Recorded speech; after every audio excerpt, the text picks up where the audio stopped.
With an uncapped commission structure, hard work isn't just noticed, it's rewarded. For those with big goals and even bigger dreams, Axel Logistics is the place to start your career. Running a business, coaching a team, planning your next big event, you need more than just gear. You need SM Athletics and Logo Solutions. Custom uniforms, branded apparel, promotional products, done right, done fast, and built to show off your brand with pride. From local businesses to high schools to major universities, SM Athletics is trusted by winners. Get real service, get real quality, get noticed. SM Athletics and Logo Solutions, where your brand comes to life. Visit smathletics.com and let's build something great together.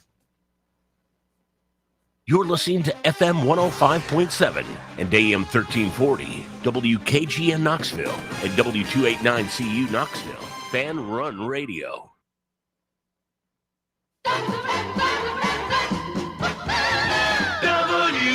WKGN 1340, go Vols! You're tuned in to East Tennessee's premier sports radio call-in show. This is The Drive.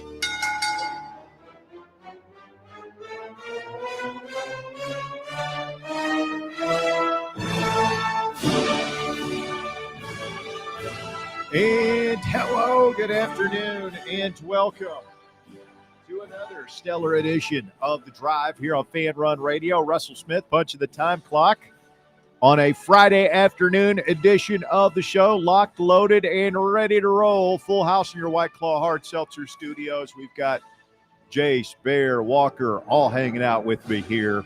We got Lucas Panzika coming up. Titans are playing tonight. We got, if you're good, if you are all well behaved, and good boys and girls, potentially we will go out to the desert in hour number 3 and visit with John Hodge, a.k.a. the Sheik, Haji, from the Cover Boys for a little gambling primer. We're 2 weeks out, boys. We're 1 week out. We have the week 0 games a week from tomorrow. Well, yeah, and then we'll get in there for game day. I was thinking on the way in about this. You know, we're 2 weeks out, Russ, and I just don't feel like there's the same excitement anymore in college football. Like, I know once the season gets here, it is, but it's not. I misremembering how we used to feel? No, I think you're a little close to it. It's out there. It's out there. It's out there. I mean, times change, things change. People express it differently. We're an online culture. I mean, it's just different, but it's there. I feel it. I don't know, Jace, do you feel it? I do feel it. I'm tired of just waiting on it to be here. I'm ready for us to be reacting, recapping what happened week 1, what's going to happen week 2. I'm so ready for it to be here. So you're ready for skull cracking time. Yes, I'm here for it. Walker, do you feel it? Yeah, I feel it. I mean, football is less 14 days away. We're so close. I'm ready to see some run plays up the middle for 2 yards. Just the in between plays. You got to be Walker down those all of us. No, you're misunderstanding what I'm saying. 2 yards ain't going to get you a first down if you run it. Yeah, but those are the plays you don't think about, though. Those are the plays that get you closer. The 2 yard run. Yes. I don't know if you want to think about those. You want them. It's 3 to 4 yards is your target if you're running back. I'm just saying, it's those. I'm ready just to see the helmets clash together. Ready to see the tough run plays, the tough yards. Hey, I was sitting there last night watching Buford, Georgia, and Milton. Oh yeah, that was a fun game, man. That was a fun high school football game. That didn't even look like a high school football game. That was crazy. That was ridiculous. I can't sit here and lie and say I haven't daydreamed about Joseph's just breaking loose from a block against Georgia and running wild and free towards Gunner Stockton. Taking somebody's head off. It was like, snot coming out his nose. And Josh Joseph's got a little run in the scrimmage today, really? Which was a positive. Not much, but I heard he was out there for the first series or two. So we're going to get the Rocky Top report brought to you by the Kregner Group coming up here in just a second. We're going to go through all the scrimmage notes that we're hearing and we've compiled from various internet sources and folks that we know who got to see it earlier today. But first, Bear, We'll start. Yes, sir. It's a Friday. We get off the rails here a little bit. It's an honest Friday. I was a little bit worried. I had a near incident today at my local McDonald's drive-thru. Oh. You run into a Karen? No, I ran into a dude that I thought was going to jump out and beat my ass. I mean, did you let that guy know you roll about 12 deep on your side? Make one phone don't call, know, his ass man. is whipped. Yeah, I don't know. I mean, he was driving a big old truck. I don't know if he's going to pull out a shotgun and blast on me. You got to be careful, but you do know dudes that love you that drive trucks bigger than he's got. We get Big Josh down they here. weren't around. Okay, so here's the situation. I'm pulling in, and I despise the McDonald's double drive-through. This is a solution in search of a problem. I'm the master at it. Society was fine. Society was fine before we had the double drive-through. So I'm coming up to the double drive-through. The right side has one car in it. Is that the ordering kiosk? Yeah. The left side has a car, the ordering kiosk, and a big truck behind it. Okay. So naturally, I go to the one where I'm second in line. Okay. Bingo. Yeah. So the first guy gets through, the truck pulls up, so he's now at the thing. The guy in front of me pulls up, and now I come up, and I got a short order. I just want a double cheeseburger and a Diet Coke. Mm-hmm. That's all. So I'm quick now, but there's enough of a line where I can't just pull on through, right? Okay. It's kind of backed up. So I edge out a little bit ahead of the truck, who did get there before me, but I got my order in first. You have to, at that point, you have to stay in line or it screws them up. Exactly. That's what I'm being a good.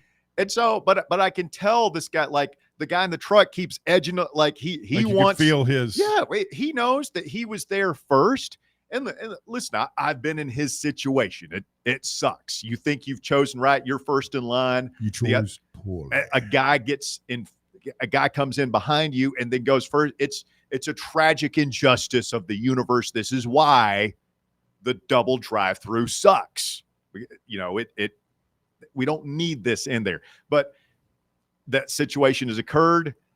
I'm kind of ahead of the guy. So finally, like the line starts moving and I keep going. And the other guy like starts going too. And I'm like, buddy, like I'm already here. First of all, like my order got in first, obviously. Yeah, I mean, it's in order. I'm ahead of you by a nose. Like I'm going, and I can see he's doing the universal WTF sign with his hands. Buddy, what are you doing? And I'm like, buddy, I'm sorry. This is just following the rules. What I'm doing. Yeah, I'm just like I know it's unfair. Yeah. It sucks what happened to you. It's happened to me too. It happens to all of us. It's the double drive-through, man. Your beef is with McDonald's, not me.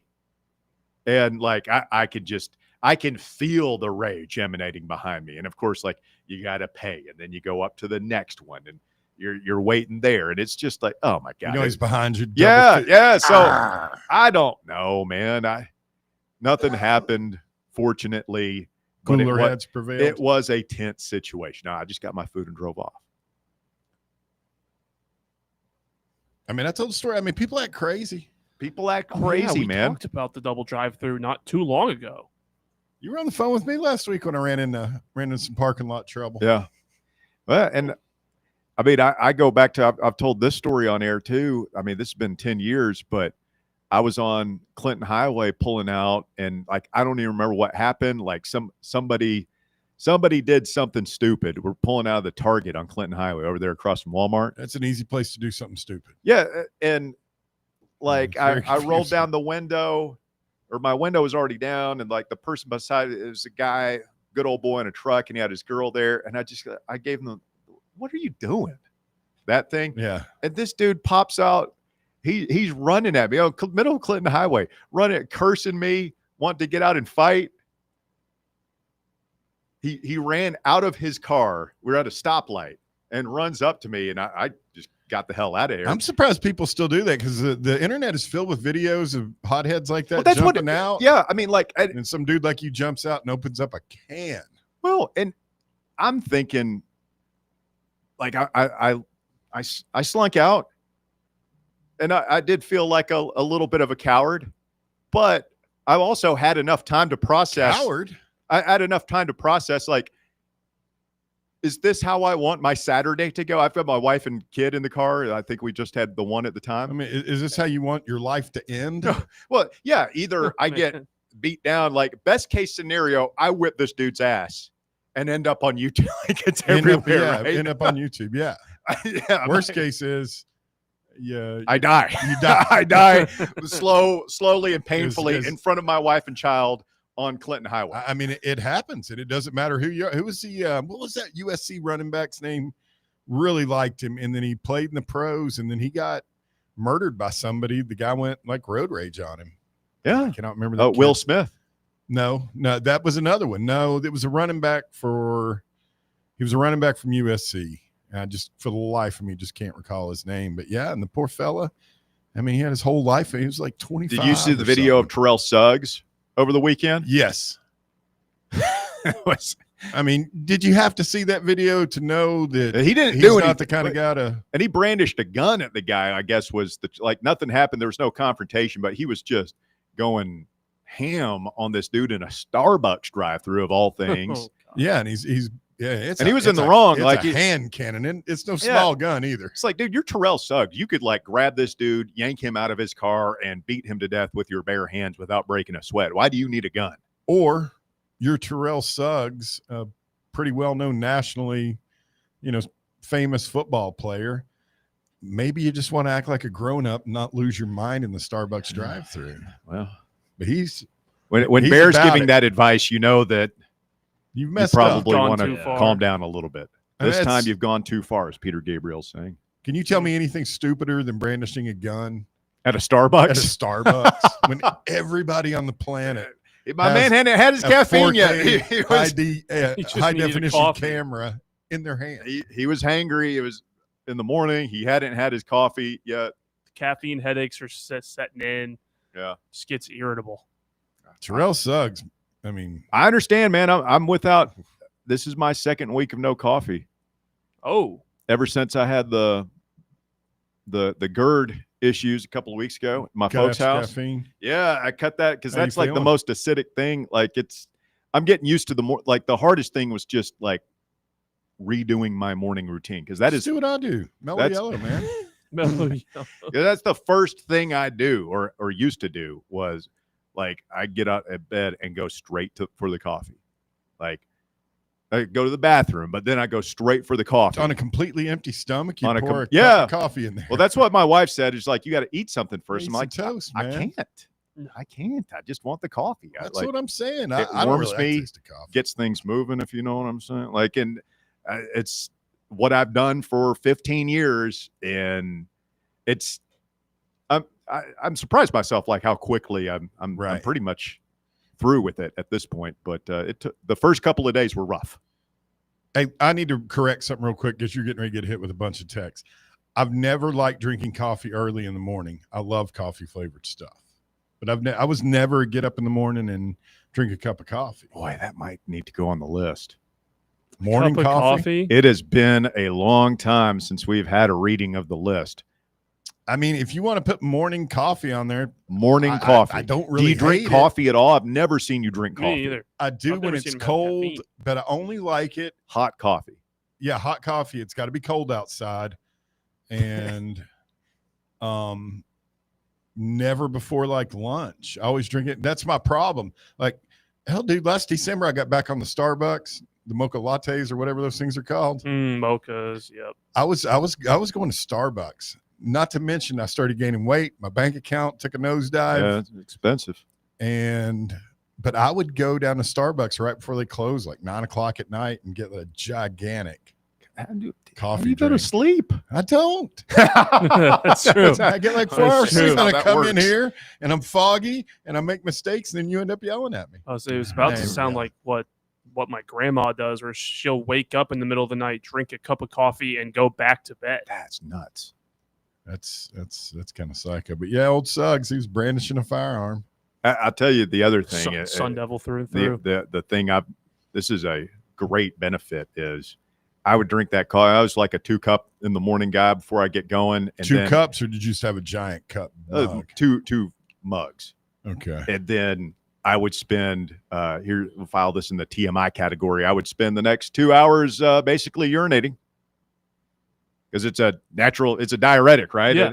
And it just would set me like to the point where like if I was on vacation, I had to like plan out my day so that I could be near bathrooms and stuff. It was a little bit debilitating. That's a thing of the past. You getting off the Red Bull as well? I haven't had one lately. Still drink. I can't kick the sodas, man. That's the only thing. I cannot kick the diet sodas. I tried to again. Like I was going, all right, this is just it. Can't do it. It doesn't irritate me. I treat sodas like some people drink Red Bulls. Like if I need a quick shot of energy, I'll suck down a can of like Mellow Yellow or something with a lot of caffeine in it. All right. Well, it is scrimmage number 2 this morning at Neyland Stadium. We've got notes for you on today's Rocky Top Report, brought to you by Bo Kregner and the Kregner Group.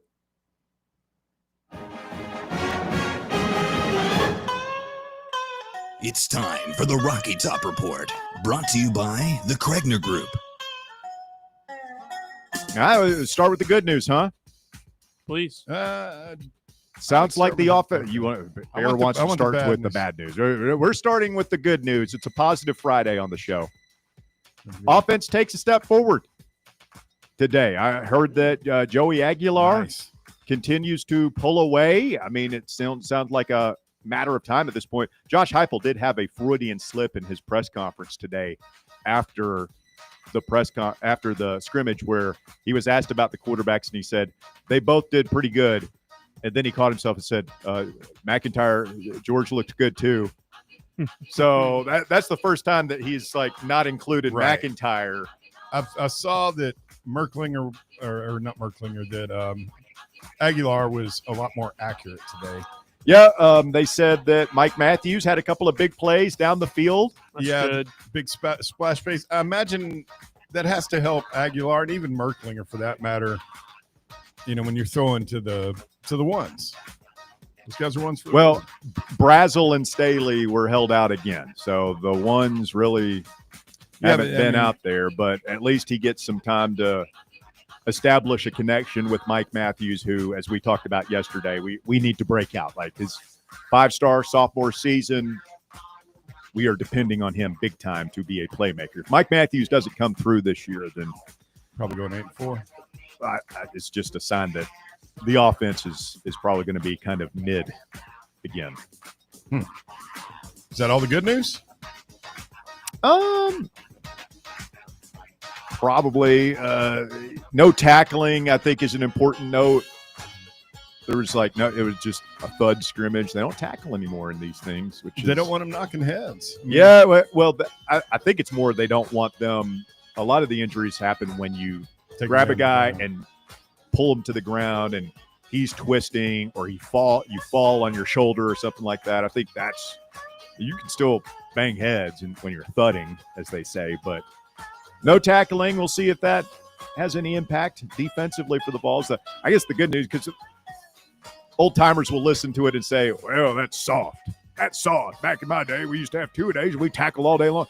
The good news is, I don't think anybody No, because it turns your brain into oatmeal. I don't think anybody is, whatever tackling problems we have as a result of not tackling much during fall camp, probably your opponents are going to have to, because they're doing the same thing. And I feel like the staff, Russ, has earned a measure of trust in it, because they were really good at tackling last year. Yeah, they seem to know what they're doing. Let's see. No tackling. Aguilar continues to pull away. Defensively, Bryson Eason was not out there. I'm told he was sick. Okay. There's a bug going around. And I guess the real bad news is the worst note of the day by far to me is David Hobbs, the junior, former 5-star defensive lineman from Charlotte, is out a couple of weeks, according to the report I read on VolQuest, with a foot injury. Well, that's the worst news of camp so far. This is a guy, Russ, I think he had 209 snaps last year. Can't remember exactly how many tackles, but he definitely is in line for a huge role. Yeah, he's your third tackle. And we don't know the extent of the injury. Again, it says he's going to be out a number of weeks, which probably calls into question his status for the Syracuse game. But hopefully it's a thing where it's just a couple of weeks. And you can I don't think he's very important. I don't think it's a situation where you want him knocking the rust off. Like, to me, it's like, can he be ready for Georgia? Yeah, absolutely. Mm-hmm. Can you get him back for the Georgia game? You probably want to get him back by ETSU? No, I want him back by the Georgia game. I would not play him against ETSU. If he's not ready for Syracuse, I would not play him against ETSU. Just give him the extra 2 weeks and then hopefully have him ready to go. Mm-hmm. I mean, that's how I would play it. Boo Carter scrimmaged a little bit. He was playing with the threes. It sounded like Boo is still in the doghouse there, but he did play a little football today, evidently. Dig yourself a hole. Sometimes it takes a little bit of time to climb back out of it. I hope he does. And shout out to the Lady Vols soccer team yesterday, taking down number 1 North Carolina over at Regal Soccer Stadium over there on campus. That's big. I mean, they are the North Carolina for years has been that's where Mia Hamm played, like the preeminent. They are the Duke basketball, the Duke men's basketball of women's soccer. Well, it's like the feeder program for the U.S. Women's national team, right? Yeah, and we beat them 2-0 or 2-0, as we say in the States. Yeah, take that, North Carolina. Mm-hmm. I think they're the reigning national champions too. It was massive win. What a moment! And we got Premier League going on right now. Yeah, football is back for all those. He's been over there. You noticed how much he watches soccer? He's a big football guy. Walker Smith. I love football. Do people not like football here? But this is a big weekend because Premier. For me, I know a lot of people, most people probably listening don't care, but that's another thing I'm going to have to navigate because that was a Saturday tradition in the Smith house in the fall. You wake up, 8 or 9 a.m., get yourself a fresh cup, sit there in your robe, your pajamas, and just wake up slowly with a nice warm cup of Joe in the Premier League on NBC Sports. Nothing goes better with coffee than Premier League soccer in the mornings. It just gets you ready for a full Saturday slate of college football. It's not healthy for you, but the best thing that was ever invented for coffee was a cigarette and a coffee. I'm just going to go ahead I don't know about that one. All right, that is the Rocky Top Report. It's brought to you by Bo Kregner and the Kregner Group. They do real estate the right way. Shout out to my guy, Bo Kregner, coming through again as a sponsor this year for the Rocky Top Report. Bo has been a longtime supporter of the Drive. Y'all know what he does out there. He does real estate the right way, and he's been doing it for a long time. Bo is so dedicated to his craft. I've known him forever now, and man, he just gets it done over there. His team at the Kregner Group, they can help make the real estate process simple for you and your family moving. Oh man, it's a lot, right? I mean, you got to get your house listed. You got to get it on the market. People coming over in your house, going through your house, trying to clean all the sell it. I mean, yeah, you got to do all the things there. And then finding a house. Oh my God, it's so stressful. You're on all the apps, the Zillows and the Realtor.com, all that stuff, looking at the houses. Is this one? Can I go get a showing this weekend? You're hitting up the open houses, all that stuff. Listen, it's never been more important to have a seasoned professional, somebody who really knows what they're doing. There's a lot of pretenders out there. There's like billions of realtors out there in East Tennessee. You need a good one.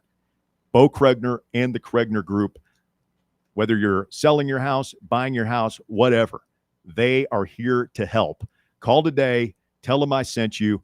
You'll get a free consultation. Doesn't cost a dime to talk to Bo and have access to his years and years of experience. His number is 865-742-1035, and his website is BoKnowsHouses.com. Easy, right? BoKnowsHouses.com for Bo Kregner and the Kregner Group. They do real estate the right way. Setting up an open line first hour edition of the show. If you want to jump in, go ahead. We're wide open right now. Take your shot. 865-966-3439. 3435. Your number to get on the show. Call or text the drive today at 865-966-3435. Coming up, Michigan. It was Judgment Day for the Wolverines. What were the penalties for the sign-stealing scandal? We'll let you know when we continue right after this here on Fan Run Radio. The Drive. Can't get enough Fan Run Radio? Download the free Fan Run app and take the best Tennessee sports conversations with you wherever you go. Is that old tree in your yard starting to lean a little too much? Branches hanging over your roof? Don't wait until it's too late. Call ECR Total Landscapes today. At ECR Total Landscapes, we specialize in safe, professional tree removal, trimming, and storm damage cleanup. So if you've got trees that need to go, now is the time to give us a call. Plus, we're offering free stump grinding now through the end of the year when you use or mention promo code FANRUN. That's right, free stump grinding for Fan Run Radio listeners. At ECR Total Landscapes, we live up to our name by offering total landscape services. In addition to tree cutting, we also offer a wide range of landscape installation services and custom monthly maintenance packages that create stunning outdoor spaces tailored to your vision. Give us a call today to schedule a free estimate at 865-384-2012 or just visit us online at ecrtotallandscapes.com. Hey Knoxville, Surfside iced tea and vodka made with real brewed tea is only 100 calories, 2 grams of sugar with no bubbles and no troubles. That's right, zero carbonation, so it's easy to sip and enjoy. Headed to a game day or party at a friend's house? Bring an iced tea or lemonade variety pack from Surfside or try their green tea and new raspberry tea vodka. Find the can with the sunset stripes this season. Surfside iced tea and vodka, sold at bars, restaurants, and stores near you. Surfside iced tea and vodka, sunshine in a can. Must be 21 or older. Enjoy responsibly. Hi, I'm Dr. Mike Costa at Knoxville Smiles. Here at Knoxville Smiles, we're all about making it easier for you to see the dentist. That's why we're now open until 7 p.m. on Tuesdays and Thursdays. If going to the dentist in the morning or during normal business hours doesn't fit your busy schedule, come see us a little later. Call 865-539-1776 to schedule your appointment or just visit us online at knoxvillesmiles.com. Smile brighter with Knoxville Smiles. Ready to launch your career? Axle Logistics is a leading third-party logistics company where excellence is an energy. With an award-winning culture, Axle proves that positive outcomes come from a positive environment and a work hard, play hard mentality. At Axle, the drive for success is infectious. And with an uncapped commission structure, hard work isn't just noticed, it's rewarded. For those with big goals and even bigger dreams, Axle Logistics is the place to start your career. Have you ever found yourself wishing your clothes looked brand new again? Whether it's your favorite suit, that little black dress, or your comfy winter coat, Crown Cleaners can make it happen. From stubborn stains to delicate fabrics, the expert team at Crown Cleaners uses the latest cleaning technology to ensure your clothes come back looking and feeling fresh. Visit one of their 2 area locations, Kingston Pike on Bearden Hill or South North Shore Drive near Dunkin' Donuts. Online at crowncleaners.com. Crown Cleaners, a tradition of excellence.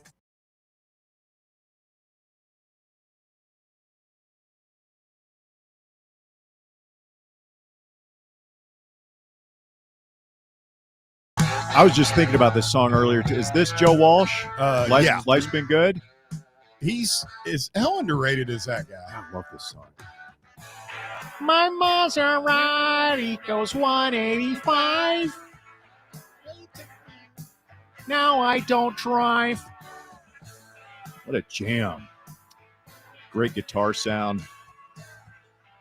Well, it's Open Line Friday here this first hour anyway. We got Widespread Panzika coming up in hour number 2 of the show. My Titans play tonight against the Falcons. Looking forward to getting the scoop on Cam Ward. In the ATL. And then Titans a 3-point favorite, by the way. You think Cam Ward could get us to the Super Bowl? When? I don't this know. year? Who knows? This year? No, we will struggle this year. But Yeah. I don't know. I mean, he couldn't have he's a season like Jaden Daniels had last year. I don't think the team is good enough outside of. I mean, he had a good season, but how far did they get NFC Championship game. Yeah. You almost had it all. They got beaten pretty decisively by the Eagles, didn't they? They got smoked by the Eagles. Yeah, but I mean, it's the Eagles. No, I don't. I would be surprised, man. I would be surprised. I think the thing with Daniels is like he gives you that. He's such an elusive runner. He gives you that Lamar Jackson thing, but with him, like I'm always going to be worried that he's going to get hurt. I don't think Cam's not that kind of runner. To get downs, he got some self-preservation. Because Jaden Daniels had 0 when he was at LSU. I mean, Cam's more of a drop back passer. Mm-hmm. Yeah. So I hope that he's able to stay healthy. I like the Titans' offensive line. I like the quarterback. I like the future. It's positive, but nobody knows how good that guy is ultimately going to be. It'll be interesting to see though this year. Get to see a couple of games. Yeah, and the AFC is just so good in general. I mean, the top 4 quarterbacks are in that league already. You guys ready to see Mahomes and the Chiefs kind of do the fade? They're getting into Patriots territory. I don't with think me they're at this going point. to. They're not going to fade. I'm tired of looking at them. Except for You got Trey Chiefs Smith. fatigue? Yeah, bad. And really, to be quite honest about it, Eagles as well. You can throw them in there. That collection. I mean, it's the the Georgia Alumni Association. Philadelphia, Pennsylvania. There's a lot of hateable dudes on the Who do Eagles. you like? The damn Titans. He likes the Commanders too. The commies. Deep down, loves the commies. I've got a theory that everybody will pull. You'll pull for one team in each division. Like if you're just sitting down watching a game, you're naturally drawn towards. Well, one I team. do not have as like I don't love the Titans as much as I love the Vols, and I who don't does? hate like the Colts and the Texans as much as I hate Florida Bama, and Georgia. The passion for the NFL is just different. It's more of an appreciation. It's the NFL, man. You love it. It's the tradition of it. Mhm. There's only 30 teams. You know all the teams and everybody, and you can sit there. Like you can any random Sunday afternoon, you flip on. It's like, oh, the Seahawks and the Steelers are playing. Cool, I'll watch. I'm entertained. Yeah. There are some days, like a Saturday, you turn on. I'm not going to watch Ole Miss and Mercer. No, there are just certain games you're not going to watch. I'll watch any NFL regular season game. Well, I mean, that's the other thing because there's so many of these bye games that are front loaded on everybody's schedule. I was talking about the excitement thing going back to the first segment. It's hard to get really revved up about a game like that to begin with. Who wants to watch that? But I mean, Syracuse, starting out with Syracuse and in Atlanta, it's not opening up with New Mexico State at home. No, I wish it was a home and home with like them. that's a good program. I do too. We developed a pretty decent rivalry with them, and then we just stopped playing them. I feel like in the 90s we played them quite a bit. I remember Dwight Freeney coming in. We played here. them twice. Was that it? Yeah. 98 and 03? 02 or 03? I thought we'd played them more than that. I don't think so. I remember it was a big deal. Like we weren't when Freeney. I guess that would have been 2003, like you're saying. Well, I mean, they were. College football was so much better when every conference had a little more push. Like I just don't. I don't think it's good for the game that you have these two conferences being so dominant, but.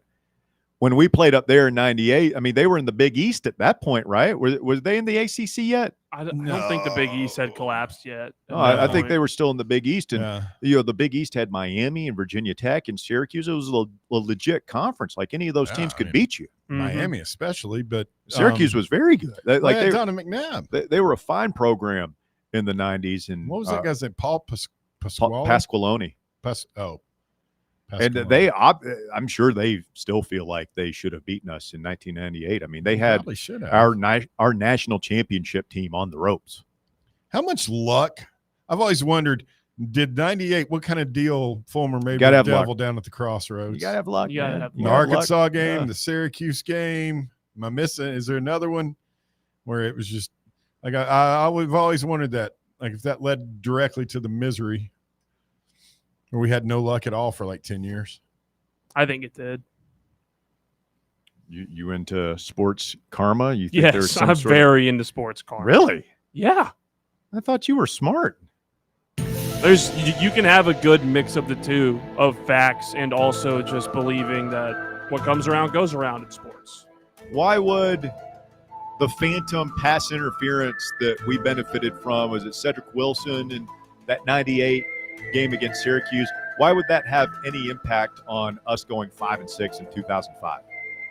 Because you sold your soul 5 years ago, and you're still went down paying to the for it. crossroads. You sold your soul. He made a contract with He old did. Scratch down at the crossroads. Yeah. Philip Fulmer went to the crossroads Down in and the made a deal with the devil. Sure. Okay, but what really happened? Because you don't believe that literally happened. No, I just think we used up a lot of our luck in that one season. The cosmic luck that your team can draw from.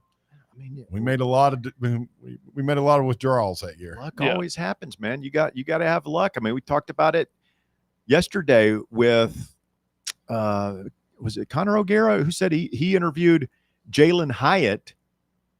Hyatt tells Connor O'Gara of Saturday Down South he goes to Heupel's office after the 2021 season. Remember? Mm-hmm.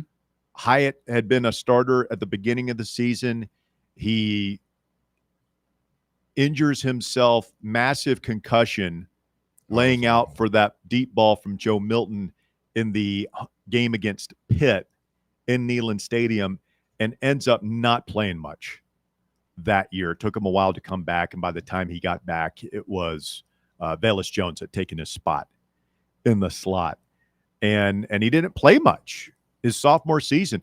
He goes to Heupel's office after the season and says, hey, what's my role here? Because I'm thinking about getting on up out of here. I've got the free transfer, and how do you? And Heupel was able to calm the waters and smooth the waters. But think if Hyatt is a little bit more flighty, less mature, and it's just like, well, to heck with this. I'm bouncing, and then we don't have our Biletnikoff Award winner in 2022.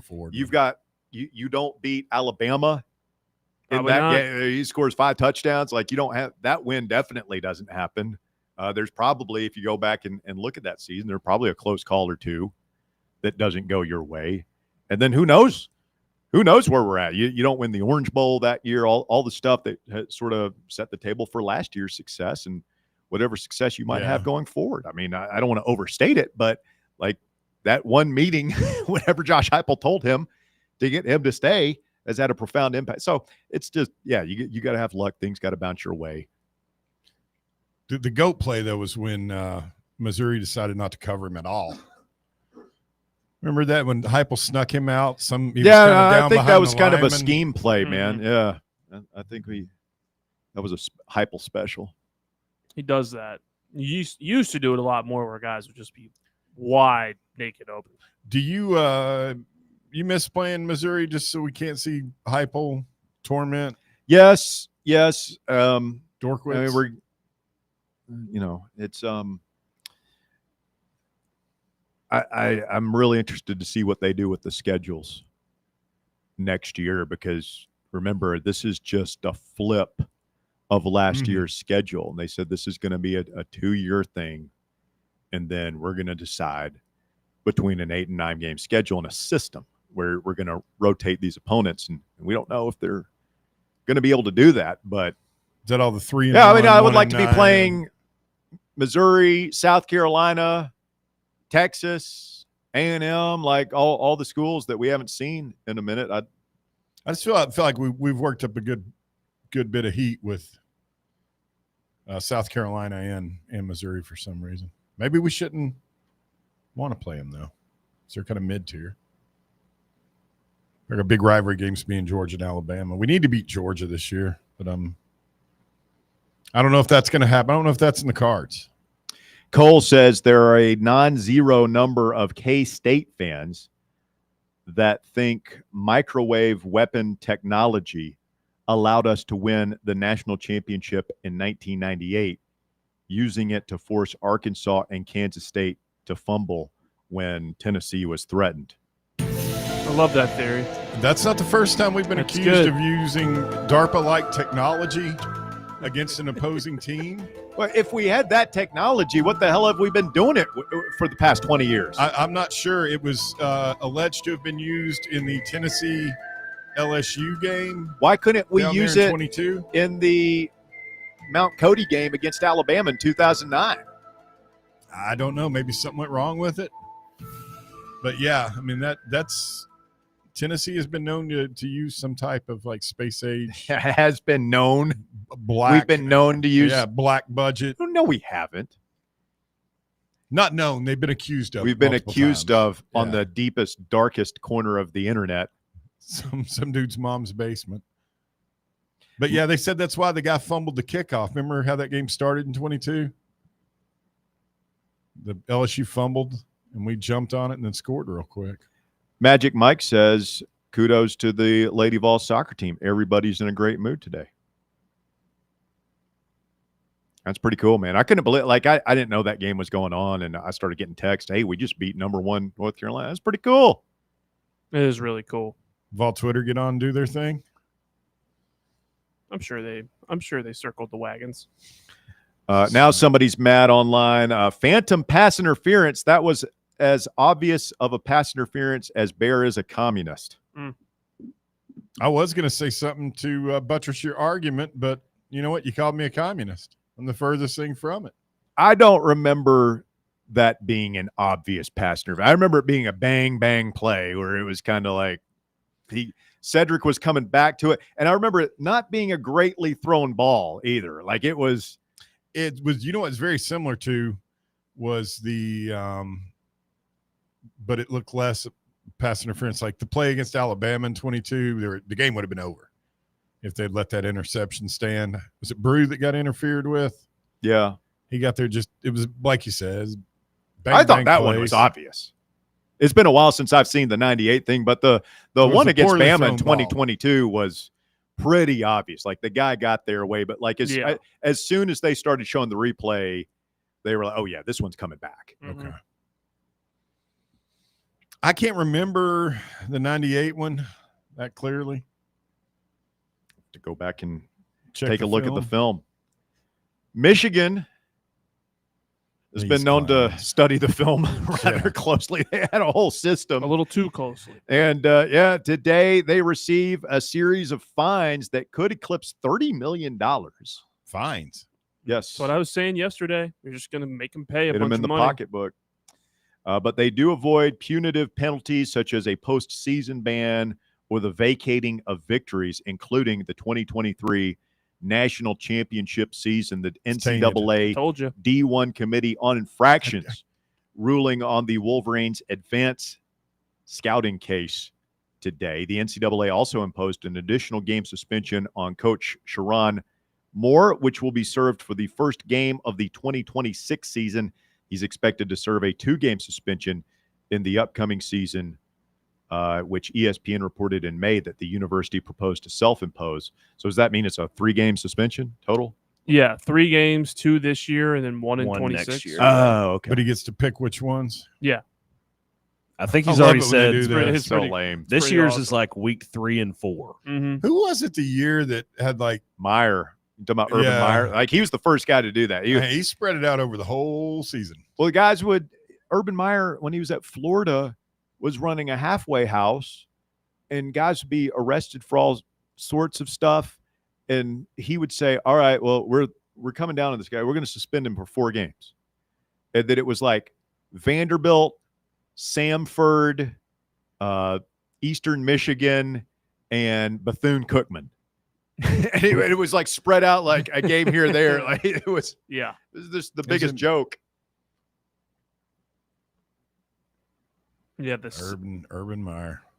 I don't know how I feel about like the self-imposed punishments that schools do now to like kind of avoid the NCAA. That's not a new thing. It's not new, but like it feels like we're seeing it a lot more. Tennessee was kind of at the vanguard of that deal too, going all the way back. That wasn't that like mid-90s. Schools started doing the self-imposed penalties and getting lenient treatment. Yeah, I don't remember when I first started hearing about that. Well, I mean, again, like the NCAA just had a lot more teeth back back in the day before all this NIL and the transfer portal started, like they used to come down hard on people, and there wasn't much that could be done about it. And now it's like the NCAA has to weigh. It's like, how much is Michigan going to let us punish them? Not that much without suing. Yeah, it's almost a negotiation, it feels like. The 2025 games Moore will miss will be the Wolverines' third and fourth game of the season, a home contest against Central Michigan, and the road matchup at Nebraska. Trap game. I mean, going to Nebraska is just a hard game. Yeah, I don't know what to think about Nebraska. Why would that? It doesn't make much sense to me. They open at home against New Mexico, and then they're at Oklahoma in week 2. So I still think it's still so weird for me for Nebraska to be in the Big Ten. Almost, if I'm Michigan and I'm trying to game this thing, just go ahead and suspend me the first 2 games.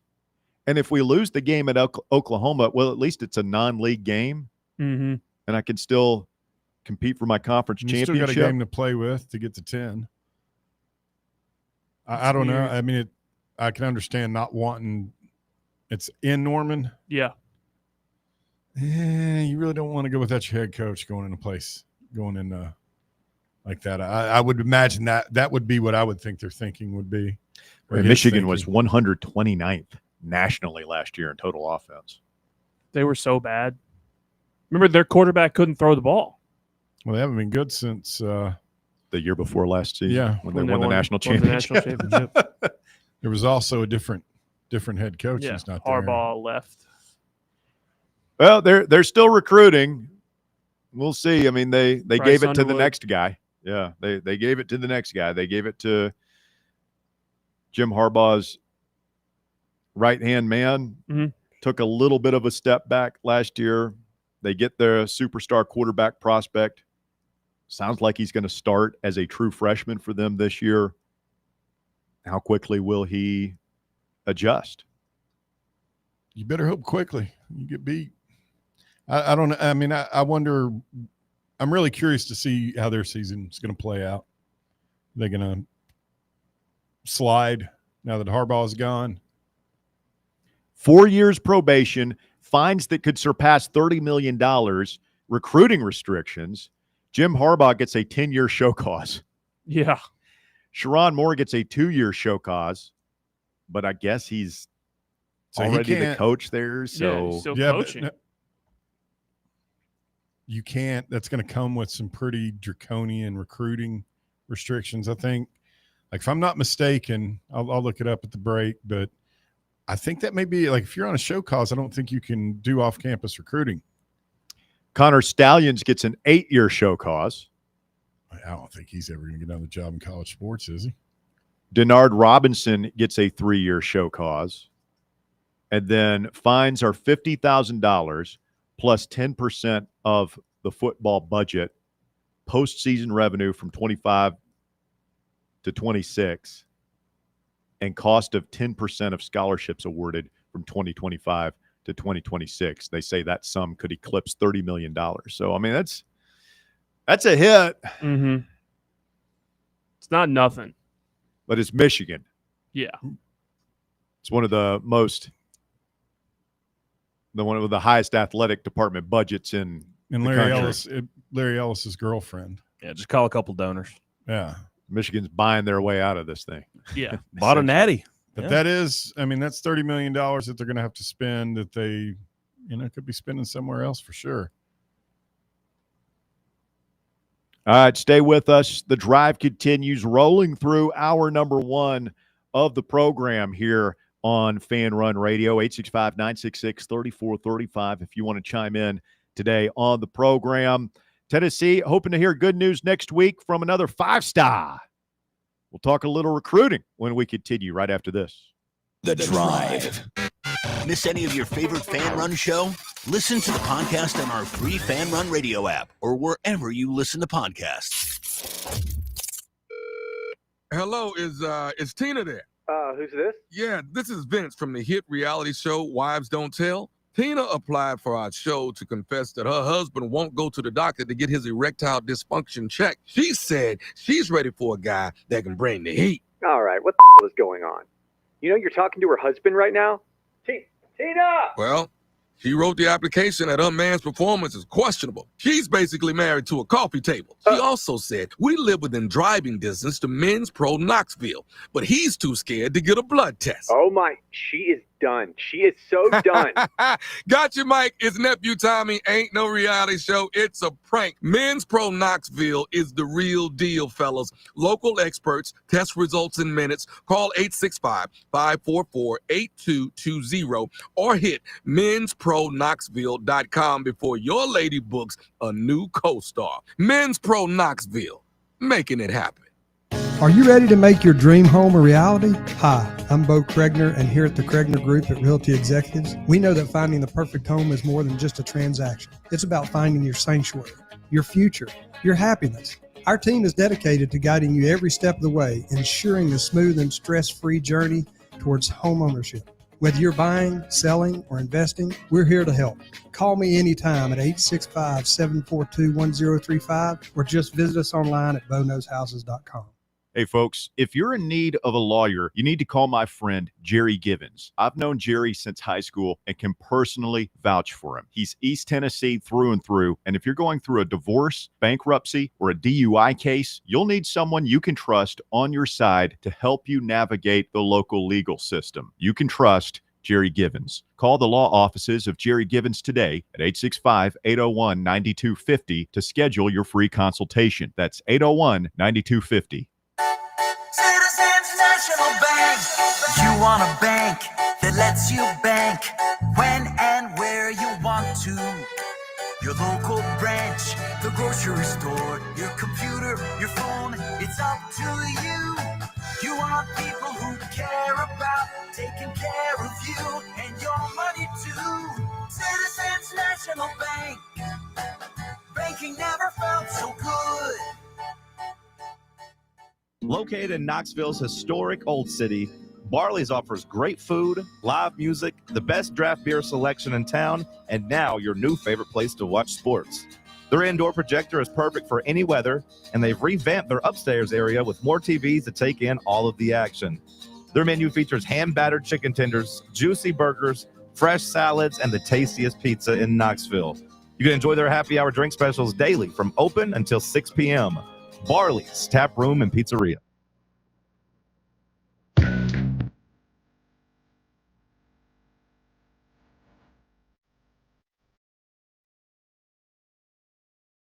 Wrapping up hour number one of the drive here on Fan Run Radio.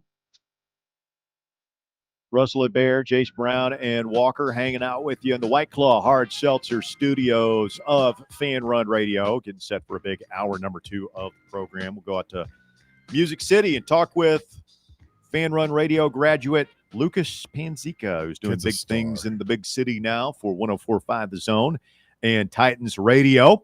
So looking forward to that with the Titans' second preseason game coming up here a little bit later. We'll get his thoughts on the big move to Adidas, Tennessee football training camp, and everything as well. Tennessee hoping for good news next week. It's a big week next week. D-Day for Savion Hyder is Tuesday. This will be our first big test of the Adidas versus Nike thing. I saw some people on the message boards were, we're going to lose Hyder. I would hope that will not be a factor at all. I mean, what's more of a factor? Tennessee making an apparel switch earlier this week, or Michigan getting some pretty big penalties, relatively speaking. I would consider the new NCAA today. I would say Michigan plus, I think more than what the apparel is how big the offer is. Yeah. For, what's the bottom line on whatever deal they're bringing him in on? I imagine he's not going to come cheap. No.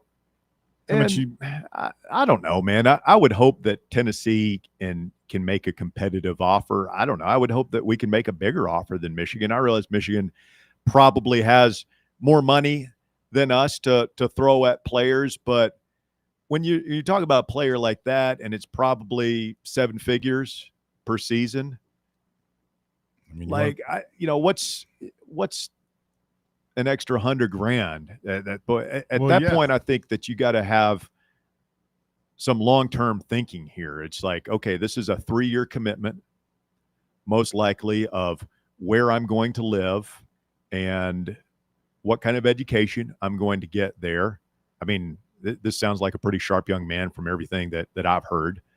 And how I'm going to be set up for the National Football League. And let's not kid ourselves. Michigan has a lot to sell. I mean, that would be, if you're not a Tennessee fan and you grew up kind of independent, you're in Virginia and you don't have significant ties to one school or the other, you could see how that'd be a really difficult decision for a young man. Oh, for sure. Absolutely it would. The one thing we do have going for us, is that he is from Virginia.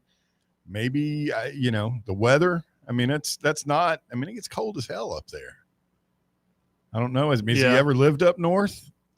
I don't know. And does that, would that factor into it? Do you want to play in the SEC or the Big Ten? But yeah, like you said, Michigan's got a lot to sell. They're one of the best schools in the country, and they've got they're committed to winning. I think if it's just from a money perspective would be the challenge with this guy. I feel like the fact that now we would have Adidas helping fund our roster pretty much would be a good selling point. Like, hey, we're going to have Adidas being able to hand out a lot of NIL money here in about a year. Could be a really big selling point for these guys and in 27. I mean, it's a really big, it's a big time recruitment, and he has gone pretty quiet. I've been following it closely, and like all the mods who follow it closely have no idea. They think it's 50-50. Doesn't sound like he's told either coaching staff. It really does sound kind of reminiscent of, who was the last bit? The kid from Utah, Salisi Moa, that we got, where nobody knew what he was going to do until right before. I think it's going to be another one of those deals, which is kind of a rarity in these days when it seems like things just leak out left and right, and you generally know what a guy's going to do before he goes. So I'm not sure what time that is Tuesday, but we could be on big-time commitment watch next week. So we'll keep an eye on that. Savion Hyder, 5-star running back, set to choose between Tennessee and Michigan. Hour number 2 of The Drive coming up. Stay with us. The Drive. When it's past high noon, it's time for a vodka soda made with a vodka you actually heard of. I'm talking White Claw vodka soda made with White Claw premium vodka. JB Smooth only drinks vodka soda made with the world's smoothest vodka. And you can too. Pick you up a bottle of the triple wave filtered vodka that's been distilled 5 times. White Claw premium vodka comes in 4 flavors: black cherry, mango, pineapple, and just vodka. You haven't had vodka like this. No one has. White Claw premium vodka. Please drink responsibly. Rickard Ridge Barbecue, located in beautiful Cove Lake State Park. Rickard Ridge is home of the best ribs in the Volunteer State. Smoked daily by pitmaster Mark Rickard. The barbecue at Rickard Ridge is mouth-watering, fall-off-the-bone delicious. Take the scenic drive up I-75 to exit 134 for directions and to look at the rest of the menu. Visit Rickard Ridge online at rickardridgebbq.com. A brand built in Tennessee and born from the love of the game. Inward Half revolutionizes golfing comfort. Crafted by a former pro and dedicated enthusiast just like you, our luxury performance wear guarantees you stay cool and comfortable through every swing and every day. We're not just a brand. We've set out to create a lifestyle for those who understand that impeccable style and premium performance are a hole-in-one. Enjoy the walk-in with Inward Half. Whether you're heading to work, taking the kids to school, or planning your next road trip, your car needs to be ready for the ride. Hi, I'm Russell Smith, and I've been a customer at Matlock Tire and Auto Service for about as long as I've been driving. For me, it all comes down to trust. Look, I'm not a car guy, and I just don't want to get taken advantage of on car maintenance costs. Matlock Tire Service is a family-owned and operated business and they wouldn't have made it this long if they hadn't been providing trustworthy service you can depend on. They're the home of the price match guarantee, which means you can bring in any competitor's ad and Matlock will match the exact same tire for the exact same price. I've bought a lot of tires at Matlock over the years, and I always go there for my oil changes. You should too. They've got locations in Farragut, Hardin Valley, Lenoir City, Maryville, and Athens. Visit their website, matlocktireservice.com, to find the location nearest you and schedule your appointment. Tell them Fan Run Radio sent you. Honest service, quality work, dependable care, Matlock Tire and Auto Service. Running a business, coaching a team, planning your next big event, you need more than just gear. You need SM Athletics and Logo Solutions. Custom uniforms, branded apparel, promotional products, done right, done fast, and built to show off your brand with pride. From local businesses to high schools to major universities, SM Athletics is trusted by winners. Get real service, get real quality, get noticed. SM Athletics and Logo Solutions, where your brand comes to life. Visit smathletics.com and let's build something great together. You're listening to FM 105.7 and AM 1340, WKGN Knoxville, and W289CU Knoxville, Fan Run Radio. Attention service members and veterans. Introducing the Griffin Law Firm, your trusted ally in military legal matters. From court-martials to benefit claims, at Griffin Law, your mission is their mission. Here's VFL Marshall Griffin. As a veteran and retired military attorney, I've successfully defended lifelong benefits and helped preserve professional futures. So I know that when you hire a military justice lawyer, you maximize your chance to get relief. With my unique experience, I can advocate for you because there's no military matter that's too big or too small. Let us help you make these critical decisions that could affect the rest of your life. Remain silent. Request counsel. Call Griffin Law. For a free consultation, call 888-707-4282. That's 888-707-4282. Or just visit griffinlawdefense.com. It's time for the Drive's Top 4 at 4. Welcome back. Hour number 2 of the Drive underway here on Fan Run Radio. And the Top 4 at 4 is brought to you today by ECR Total Landscapes. Chase Brown, what do you got? Thank you. At number 1, Tennessee basketball's exhibition game against Duke is officially sold out. Tickets went on sale to the public Friday morning and quickly sold out for the October 26th preseason game at Food City Center in Knoxville. 21,678 fans will be in attendance for the exhibition, which is set for a 7 p.m. Eastern Time start. TV information has still not yet to be announced. I'm pumped for that. That's pretty wild, man. I thought that would be a huge crowd. I remember having a conversation with somebody, a guest, who we were talking basketball. I was like, yeah, I don't know. It's a Sunday afternoon. I bet there'll be a big crowd there, but maybe not full to the rafters. It's going to be a hard set. Every seat in that place is going to be packed. What were they charging? They were charging a pretty good discount. It was like $20 pretty much was a cheap ticket to get up top. Mm-hmm. What about the bowl? Is that? It was like 75 or so, depending on where you were at. It wasn't that bad. Me and my mom got tickets to go. That's nice. You're taking your mother. You're a good son. Thank you. At number 2, with 3 players involved in a federal gambling investigation, the NBA and its Players Association said this week that they support further limitations on certain types of bets to reduce the risk of manipulation and to combat athlete abuse by gamblers. NBA Commissioner Adam Silver banned former Toronto Raptors player Jonte Porter from the league in April 2024 after finding that Porter had manipulated his performance in 2 games. And in reaction, the NBA has asked its partner sports books to stop allowing bettors to wager on the under on props or on prop bets involving players on 2-way contracts. Yeah, I was wondering, like if I were a sports gambler, which I'm not, but I would stay away from stuff like this because it just seems like these kind of out there prop bets are easily manipulated. And then you're really gambling about whether or not they're trying to figure out which side you should bet on just based on if the fix is in one way or the other. It's like insider trading on Wall Street, just in sports gambling. No thanks. pretty wild, man. I don't think that this stuff is ever going to be cleaned. The toothpaste is out of the tube with the sports gambling stuff now, and I think that this is just going to be the norm in all these major sports and college sports, where you're going to have stories like this every year of people manipulating the systems and getting punished for it.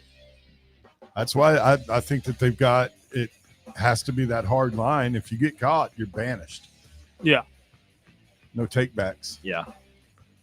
At number 3, 2 NFL preseason games are on the slate tonight. At 7 o'clock, the Atlanta Falcons are hosting the Tennessee Titans, airing on the NFL Network. And at 10 o'clock, the Seattle Seahawks are hosting the Kansas City Chiefs. That one's also going to be on NFL Network. I'm probably going to watch both those, Russ, or have it on at least. Check in on them. A little football fix in on a Friday night. Nah. Preseason football isn't football. You're out, Walker? I'm out. I won't watch preseason football. I can't. It's just not. It's not it. I'll watch a little bit of the Titans game. The Seahawks and the Chiefs. I mean, is Mahomes even? He's probably not going to touch the field.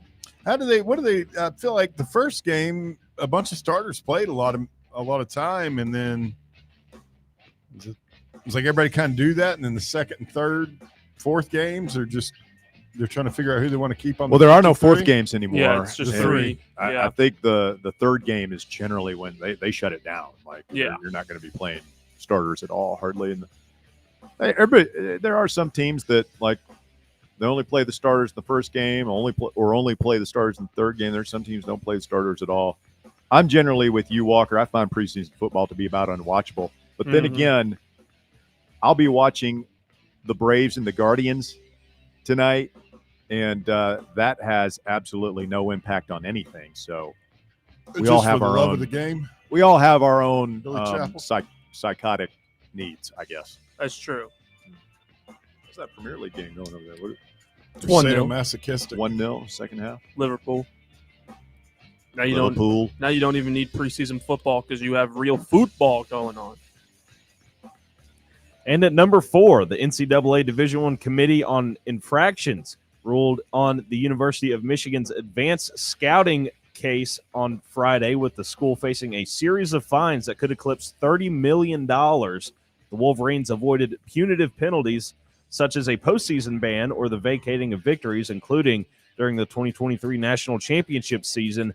The NCAA also imposed an additional game suspension for Coach Sharon Moore, which will be served for the first game of the 2026 season. Moore is expected to serve a 2-game suspension in this upcoming season, which ESPN reported in May that the university proposed to self-impose.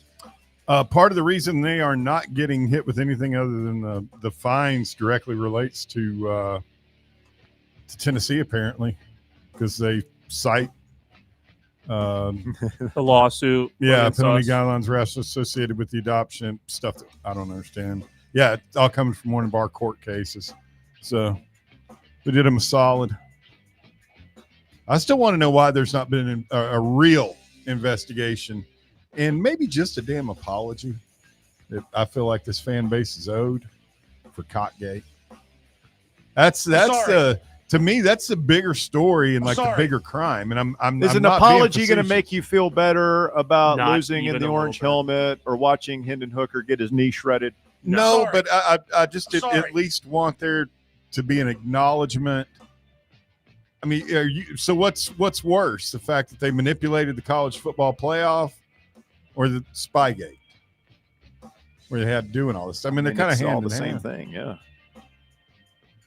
And I just want someone to acknowledge that happened, because I know we know I it don't did. think they want to acknowledge that. I don't think anybody wants to acknowledge that, Tennessee except for and Tennessee. Clemson got sandbagged. And if either one of Clemson or Tennessee beats South Carolina, Michigan wouldn't have gone to the playoffs. They just weren't going to be able to get in front of either of us. And that, we to would me, have. I mean, we would have been what, the 11-1. What was I forget the scenario. We wouldn't have made the championship game, right? if we'd beaten South Carolina, yeah, we would play Georgia in the SEC championship game. But wasn't there a conversation? Who did Georgia play?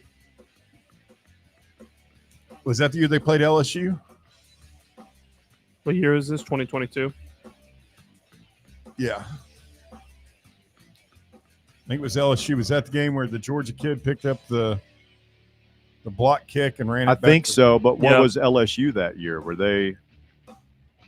So they were 9-3. Yeah, I guess we would have played them. And we didn't go on the, I guess, one of But the wait, no. Were there still divisions that year? Was that the last year of divisions?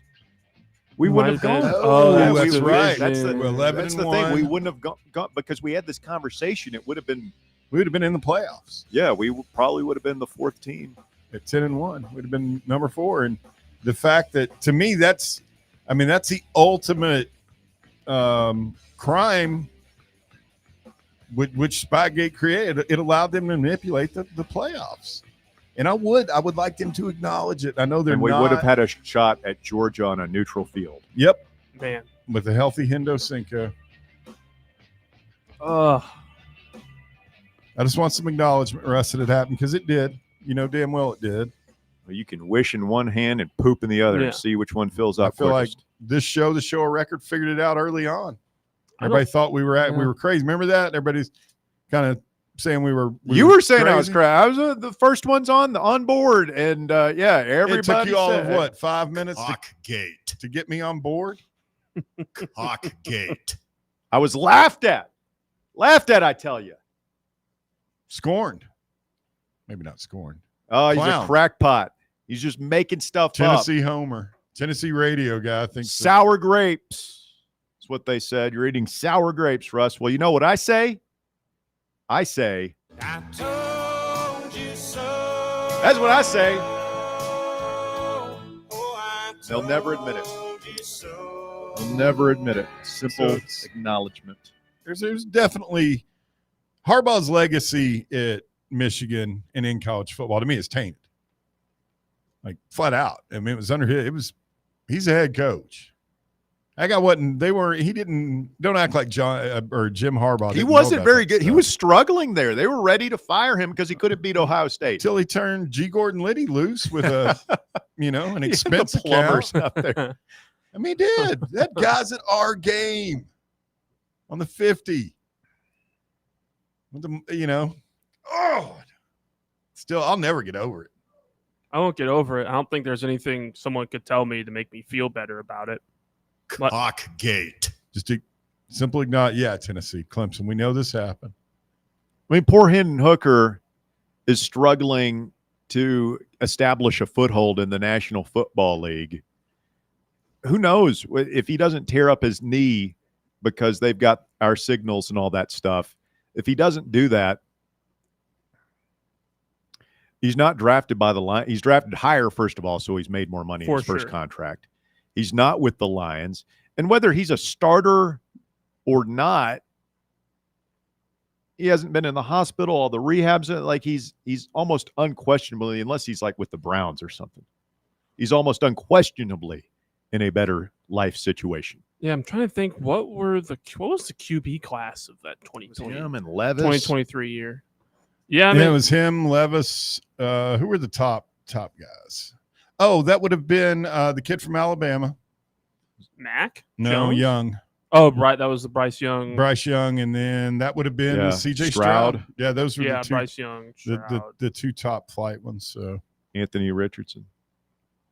Yeah. I saw a thing where somebody, it was a coach, one of these coaches on a pipe, but he broke it down on film. Is Anthony Richardson can't read defenses. Yeah. He's a freak athlete that is not good at He's playing never. quarterback. He said he said he wasn't trying to be mean, but he said he doubts very seriously whether he can make it through a season in the NFL because he's going to take too many clean.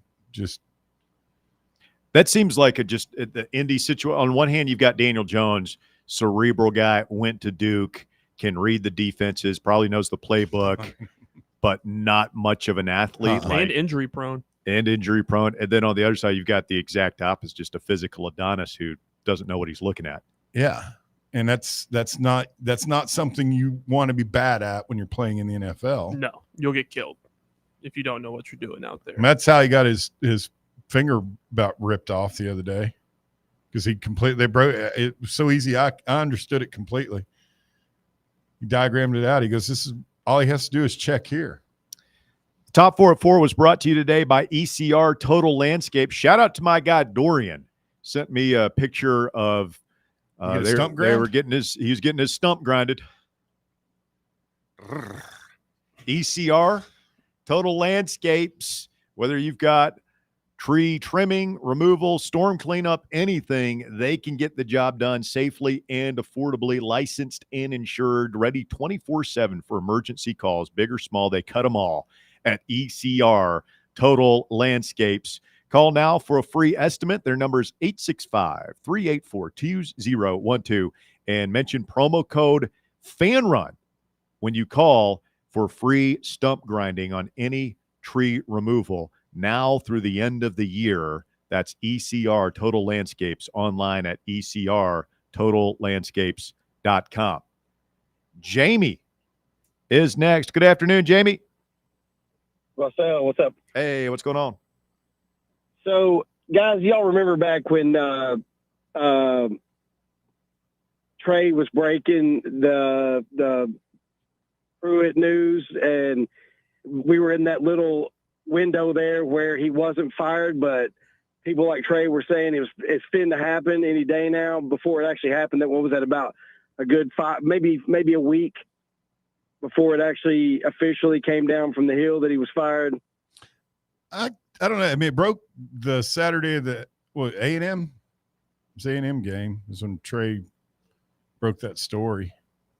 It might have even been a little bit longer than a week, but my point is, I spent that little window there arguing with the sheep on social media. Them all telling me I'm an idiot because they wouldn't have gone out and hired Kevin Steele if Pruitt was going to get fired, you moron. And I'm like, hey, geniuses, they throw millions of dollars around like it's nothing.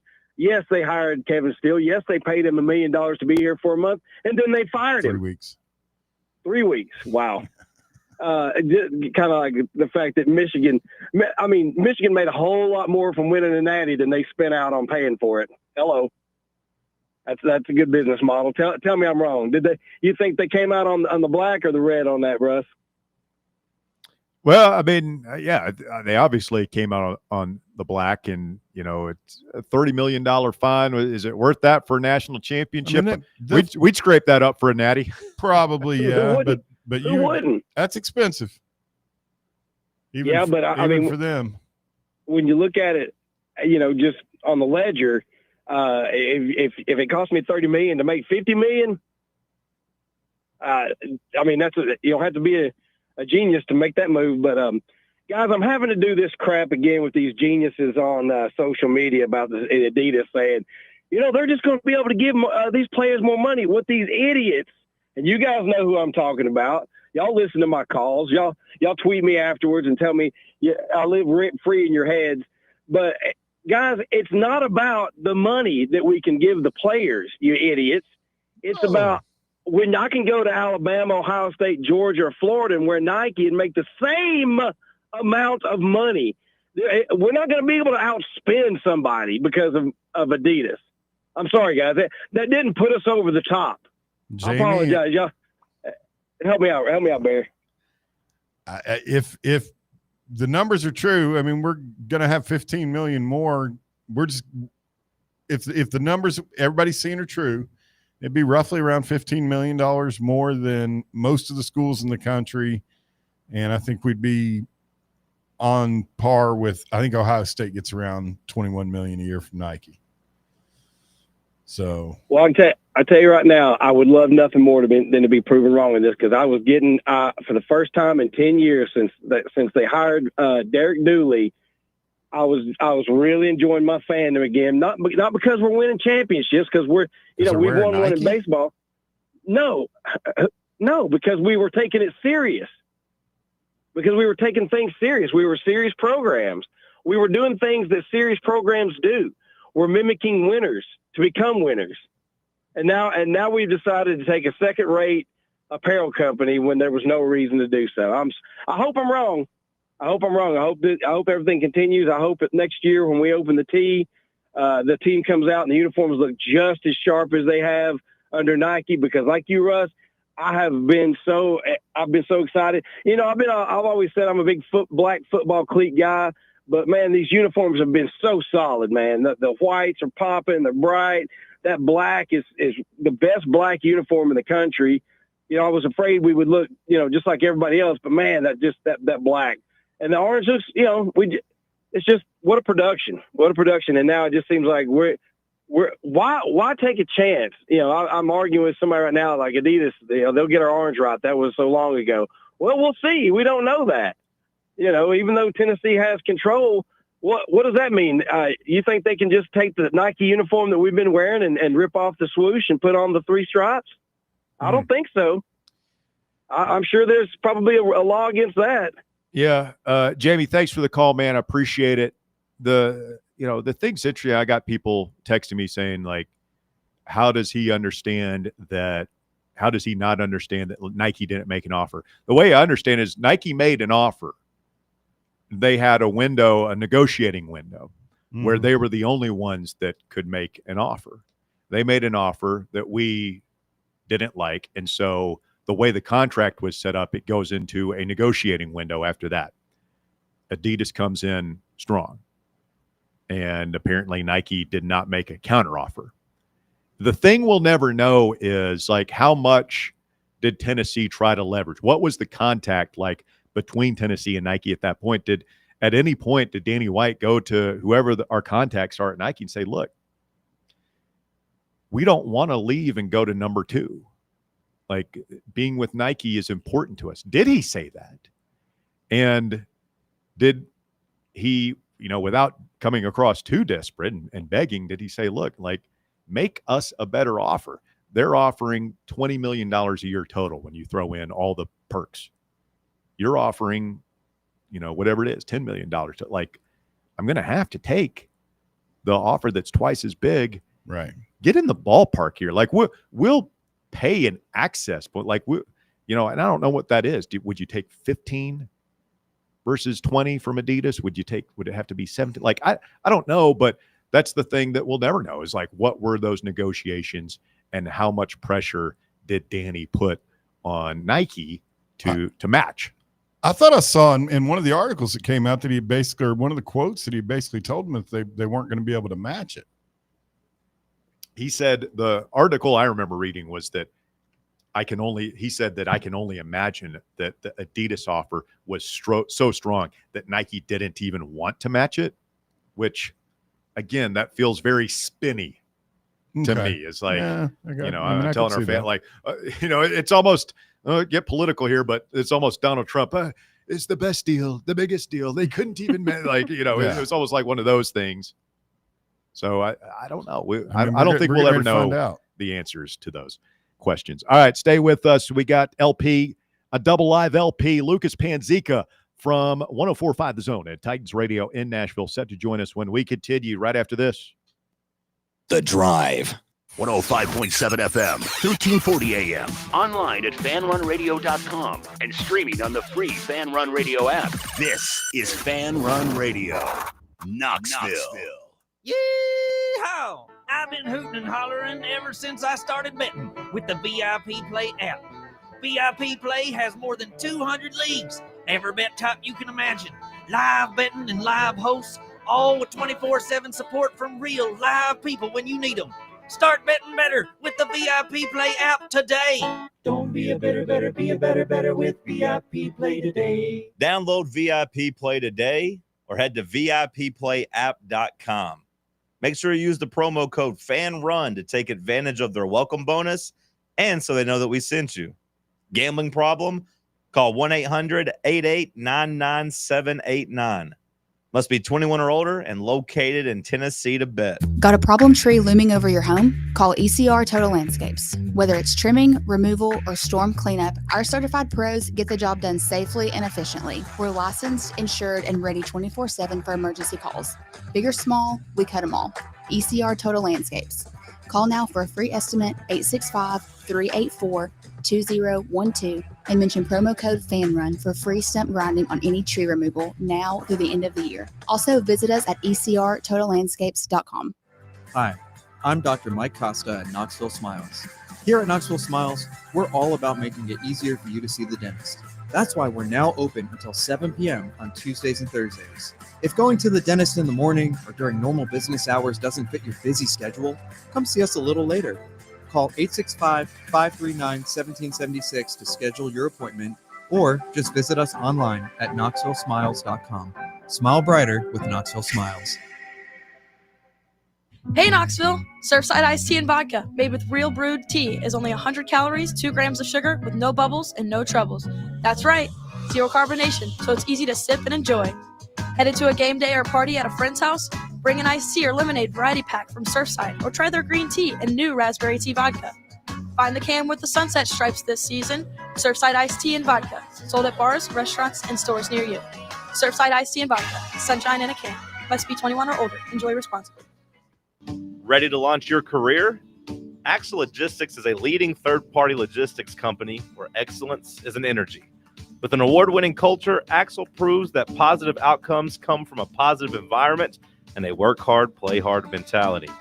At Axle, the drive for success is infectious. And with an uncapped commission structure, hard work isn't just noticed, it's rewarded. For those with big goals and even bigger dreams, Axle Logistics is the place to start your career. Good afternoon. We had a wreck earlier on 75 north up around Callahan Road. It's had traffic really slow trying to get north of Knoxville. Hopefully it'll move a little bit better here in the next few minutes as traffic starts to get heavier in West Knoxville now. 40 east and west over the top of West Hills. It's building now I-40 up through Sevier County into Jefferson County. A little bit of radar earlier up through Jeff County, maybe about 20 minutes ago. If your check engine light comes on, don't panic. Google search Knucklebusters Amco Knoxville. Amco serving East Tennessee since 1962. I'm Commander Chuck with your on-time traffic.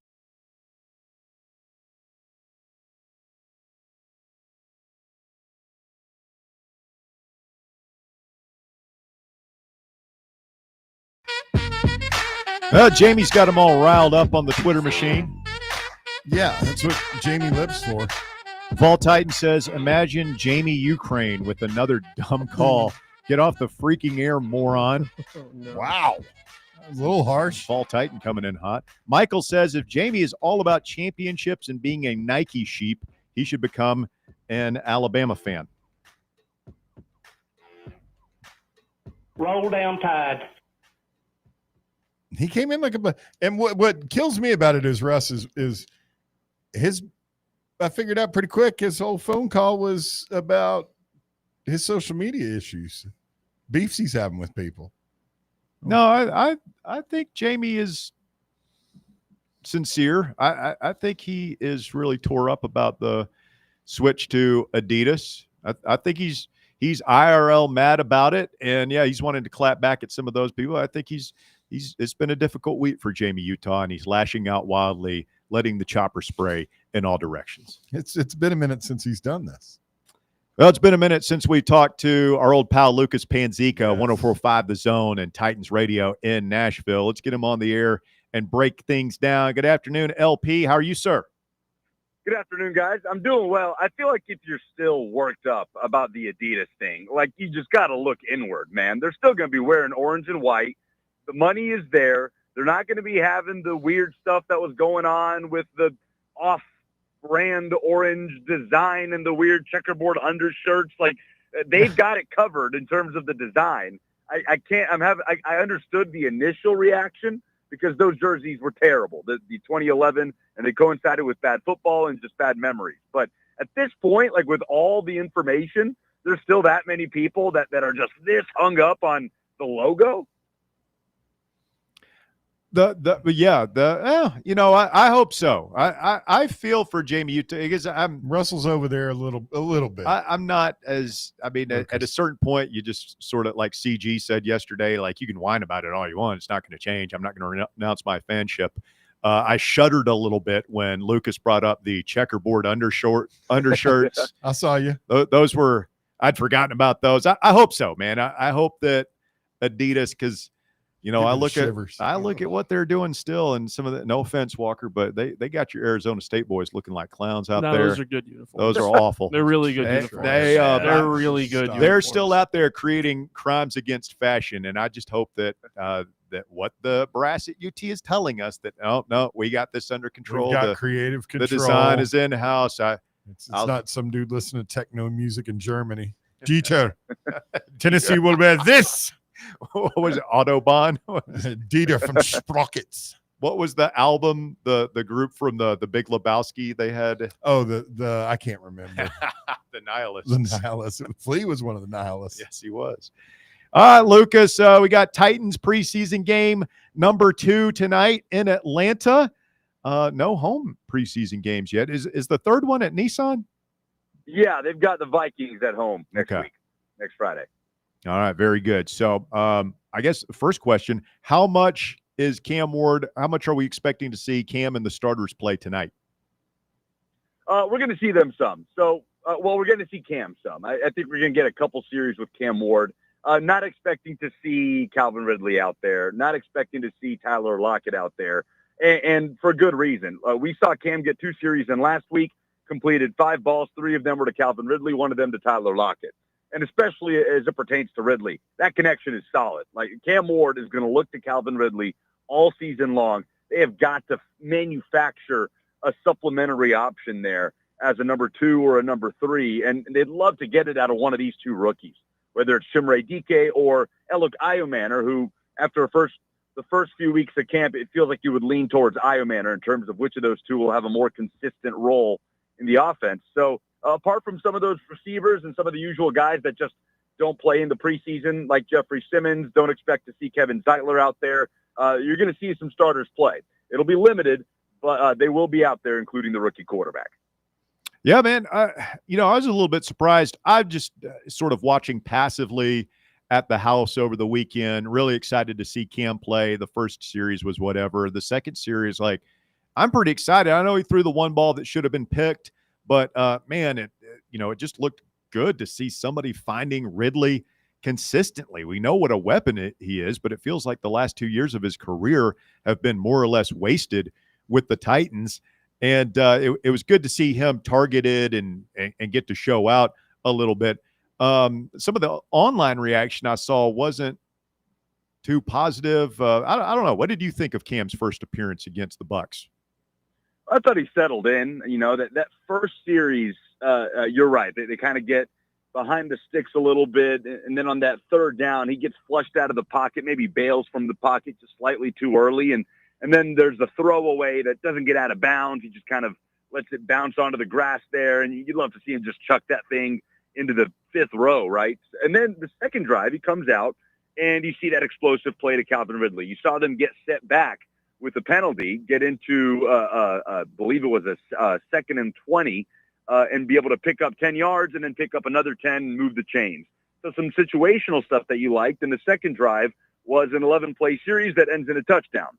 So you saw some good things. You saw a couple of things that, he's a rookie and he's still getting a grasp of this offense. But overall, I thought it was a positive first outing, and it came off the heels of joint practice in Tampa where the offense did some really good things, especially in the red zone. They had some of their struggles against Atlanta in 2 joint practices earlier this week. But the thing that you do like about Cam, and look, this whole season for the Titans is about clearing low bars, So, when I watch Cam Ward, I watch him drop back, feel some pressure, and then step up in the pocket and not to the left or to the right into the arms of a 300-pound defensive lineman, right, with the panic in his eyes. So that's a low bar that I feel like he's already clearing. Offensive line play, the punt returner just catching the ball. There are so many low bars for the Titans to clear this year.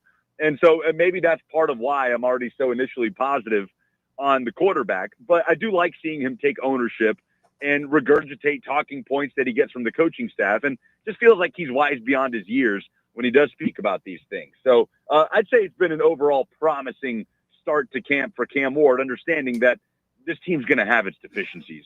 They just are. They're going to have a hard time getting to the quarterback. They don't have depth at the wide receiver spot. There's a lot of things that make you realize they're not going to be a highly competitive team this year, but the quarterback is not one of those things. It has not been a situation where everything we've seen from Cam has us saying, man, It might be a choppy rookie season for him. And it might be, but certainly I'd say there's been a lot more promising stuff from Ward than concerning stuff so far. Well, Lucas, where would you put like the floor and ceiling as far as wins and losses for them? Yeah, that's a fascinating discussion because, again, like the vibe around this team is so different from last year's team, where there was such a greater expectation last year for them to be competitive. And that was on them. That was on the Titans. It's been night and day this year in terms of the messaging out there. Like, you've got Chad Brinker before training camp saying there's not a lot of star power on this team, patience over panic, all of these things. They know where they are, and their expectations are a lot more measured than last year. So with that, you look at all of the pitfalls on the roster, and to me, the ceiling feels like, 7 wins, right? Like, if Cam Ward is just phenomenal, then right around that area of 7 to 8 wins, where you're maybe on the edge of the playoff picture. But that feels really optimistic, guys, with the way this team has struggled defensively in training camp, their lack of depth in so many areas. They're rebuilding this thing from the studs. And when that happens, typically it's hard to see those results as early as you want to see them. This season is about just figuring out what you have in a rookie quarterback and how you can build off of him in the future. It's about developing Cam Ward so that by the end of the season, maybe you don't have the wins to show for it, but you say, okay, we feel like we've got someone that we can build around here. Let's continue to build around him in the draft. Lucas Panzica managing expectations this afternoon here on the drive. Sobering. LP, what are the surprises of camp so far, positive and or negative? Positive surprises of camp, I would say Cody Barton is running this defense. And I don't know that that's a surprise. I mean, he's a veteran linebacker. He's probably not a guy that the average football fan could name off the top of their head, but he comes in at a 3-year deal, $21 million, and it's like, okay, this is a guy that's been available in his career. As soon as he gets here, he's just taking a huge leadership role in the middle of that defense. He's going to be the guy, the green dot, the communicator, the kind of the heart and soul of this defense right next to Jeffrey Simmons. So that's been great to see for a newcomer. And but negatively, this is not a surprise, but I guess it is sort of that sobering realization of this team does not have many guys that can get to the quarterback consistently. And it feels unfair to say that that's on Samuel Adejo in his rookie year, because this is a guy that's played the position for less than a year. He made the switch from off-ball linebacker to outside linebacker during his senior year at UCLA last season. So if you can get 4 to 5 sacks from a guy like Oladejo in his rookie year, you feel good about that. Hell, that's what you got out of Harold Landry, who in his rookie year as a second-round pick. But that's not going to be enough, guys, to for this defense to not constantly be on its heels, to not constantly be facing second and third and shorts. I think the worry about the pass rush has not been a surprise, make no mistake, but it's been kind of this slow realization after all the good vibes of, hey, training camp and football are back. With that being said, very, very early here, LP, but just looking ahead, maybe edge rusher, early favorite for first-round pick next year? Yeah, I think so. I think you're looking at edge. I think you're looking at potentially, depending on what the prospects look like at the top of the draft, cornerback. This L'Jarius Sneed thing, that's another area where, they are relying on depth to be starters at this point in time. With Sneed out, and that's obviously been a weird situation for almost a year now. You're confident with Jarvis Brownlee Jr., the day 2 pick from last year. He's been really improved. He flashed as a rookie. But then on the other side, there's just not a lot of depth there. So, yeah, I think you're definitely looking at that defense, Russ. But at the same time, I mentioned that wide receiver spot where right now it's Calvin Ridley. And then the only other 2 players in that room that have done anything of substance in the NFL are Tyler Lockett, who's obviously getting deeper into his 30s, and Van Jefferson, who, had that sort of breakout rookie season with the Rams, and since then has been sort of a rotational piece bouncing around the NFL. Essentially, he's making vet minimum in Tennessee now, back in his home city, by the way, where he played at Ravenwood High School. So all that to say, this roster's got a lot of holes. So it might have to just default to best available. But in terms of the, what you absolutely need to have success in the NFL, yeah, edge rusher right now has got to be the most glaring weakness on this roster. Talking with Lucas Panzica, 104.5 The Zone in Nashville. You hear him on Titans radio. He's getting ready for his broadcast tonight. The Titans' second preseason game of the preseason, and we will be counting down the days to kick off. Very exciting there. LP, what about the Vols? You guys are a Vol Network affiliate there in the Mid-State. Is the excitement factor picking up any as we are now 2 weeks away from kickoff against Syracuse? Yeah, it's sort of this like shifting around in the seat of like, okay, what are we going to get out of this like mystery box of a season? You know, like it feels like the possibilities are pretty wide ranging. And I don't know, guys, in a weird way, I'm so like relaxed going into this season. I might be alone in this, but it almost feels like there's not that much pressure going in because I don't have this expectation for Tennessee to be in the playoff.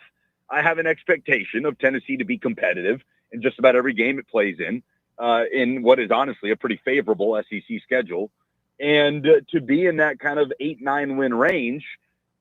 And then anything beyond that would just be this house money feeling, as opposed to last year where it was like, dude, it's playoff or bust at this point. That was how I was feeling going into last season. So I know there's some nerves there about just the unknown of the quarterback position, but I feel good enough about Josh Heupel and the floor that he's sort of established at this program to think that, I hope I'm not eating my words, but to think that there's not going to be this bottoming out in 2024, and that this is just going to be a season where you kind of had to take some lumps in the offseason, and you're gearing up for what needs to be a launch point in 2026 and beyond, with Faison Brandon coming down the pipe, with all of these new resources that you have with this new apparel deal that can go into talent acquisition. And you're going to want to see those results in the next couple of years. But for the short term, I'm kind of just sitting back and kicking my feet up. And, I got the popcorn out. It's like, all right, Joey Aguilar, let's see what we got. Let's have some fun. Lucas Panzica, not much expectations for the Titans, not much expectations for the Vols. He's just super laid back, Bear. The guy's just in it for I'm just a leaf in the wind. Just in it for the kicks. Okay, very good. Hey, LP, we are watching. It is Premier League opening day. Bournemouth has gotten their equalizer, storming back from down 2-0 at Liverpool. It's a barn burner. Hope they beat the Scousers. That's fantastic. I love that y'all are doing that here on the cusp of football season. That's incredible. Is Tyler Adams in the lineup there? He was. He's playing the pivot.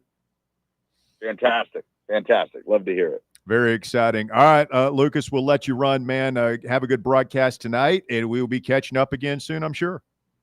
Thanks, boys. Talk to y'all soon. Lucas Panzica, check him out on 104.5 The Zone in the Mid-State weekdays with Buck Rising. Does a great job. Of course, his Titans radio work getting underway, and a proud graduate, as we always like to make note, of the Fan Run Academy of Broadcasting, or FAB. He certainly is.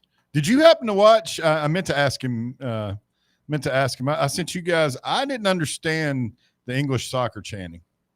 What do you mean? The videos on that. I sent That's Russ great. and Lucas. It's a aspect of European sport I wish we would adopt in America, but we just never will. They say really kind of not nice things about people's mothers. Body. Yeah. Body is the word you're looking for. They use terms like Roger and.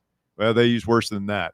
And your I've mother. always loved that about you could tune in on a Saturday morning and just hear F-bombs. Oh, yeah. Left and right being sung by 50,000 people in British accents, which is great. Makes it even funnier.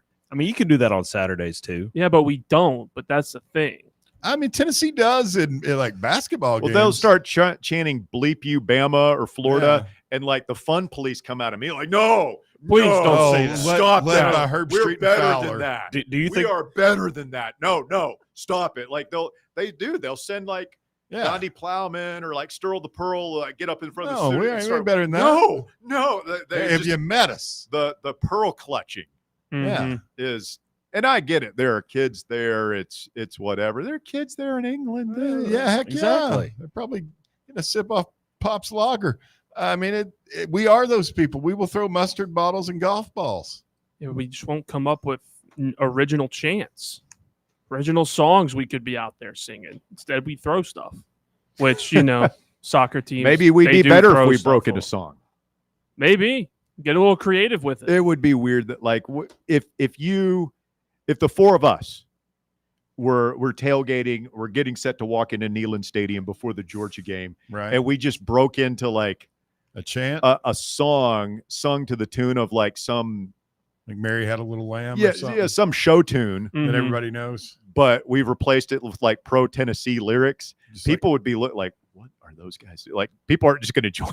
Absolutely not. I think we'd have to do the British accents. Well, what I imagine is it's not more the team chants; it's the ones they create for players. Yeah. Like, imagine if we had a Hendon Hooker chant that year. I mean, we say boo whenever boo comes out on the field or makes a play. Yeah, I think that the works one I for me. love the best that I saw, they were talking about some player's mom. That's not nice. It's not very Can nice. get her off the corner. That's not nice. But I can only chant defense so many times. Yeah, we are very uninventive with Yeah. our sporting chants here in America.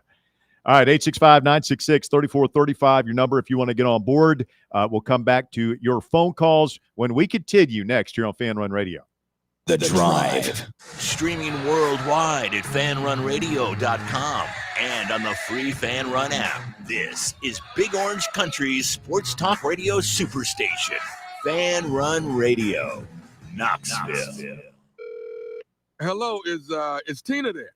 Who's this? Yeah, this is Vince from the hit reality show Wives Don't Tell. Tina applied for our show to confess that her husband won't go to the doctor to get his erectile dysfunction checked. She said she's ready for a guy that can bring the heat. All right, what the hell is going on?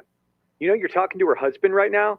Tina! Well, she wrote the application that her man's performance is questionable. She's basically married to a coffee table. She also said, we live within driving distance to Men's Pro Knoxville, but he's too scared to get a blood test. Oh my, she is done. She is so done.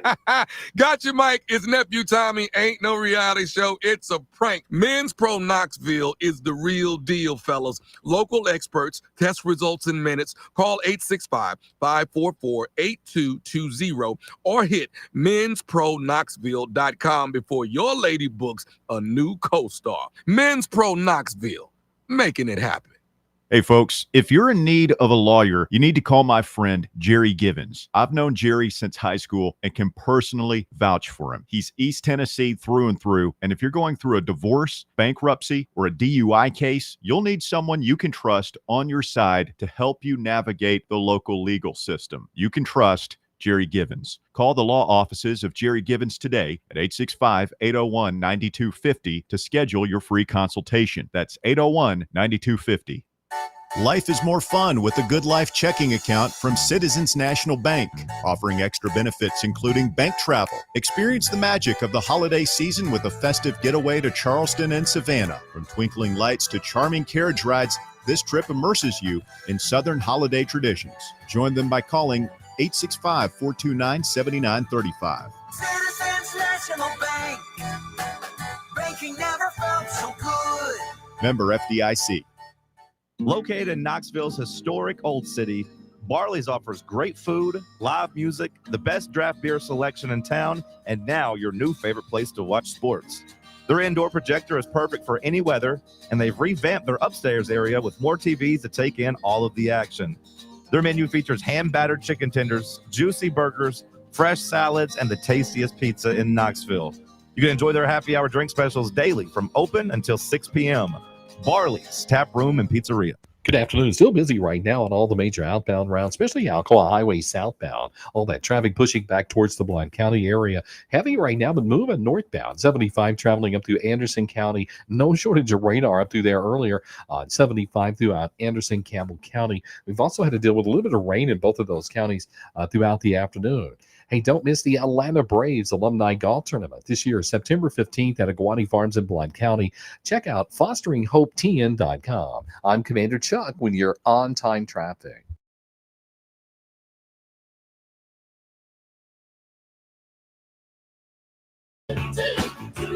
Fan Run Radio, the drive continues. Get a call from Tim.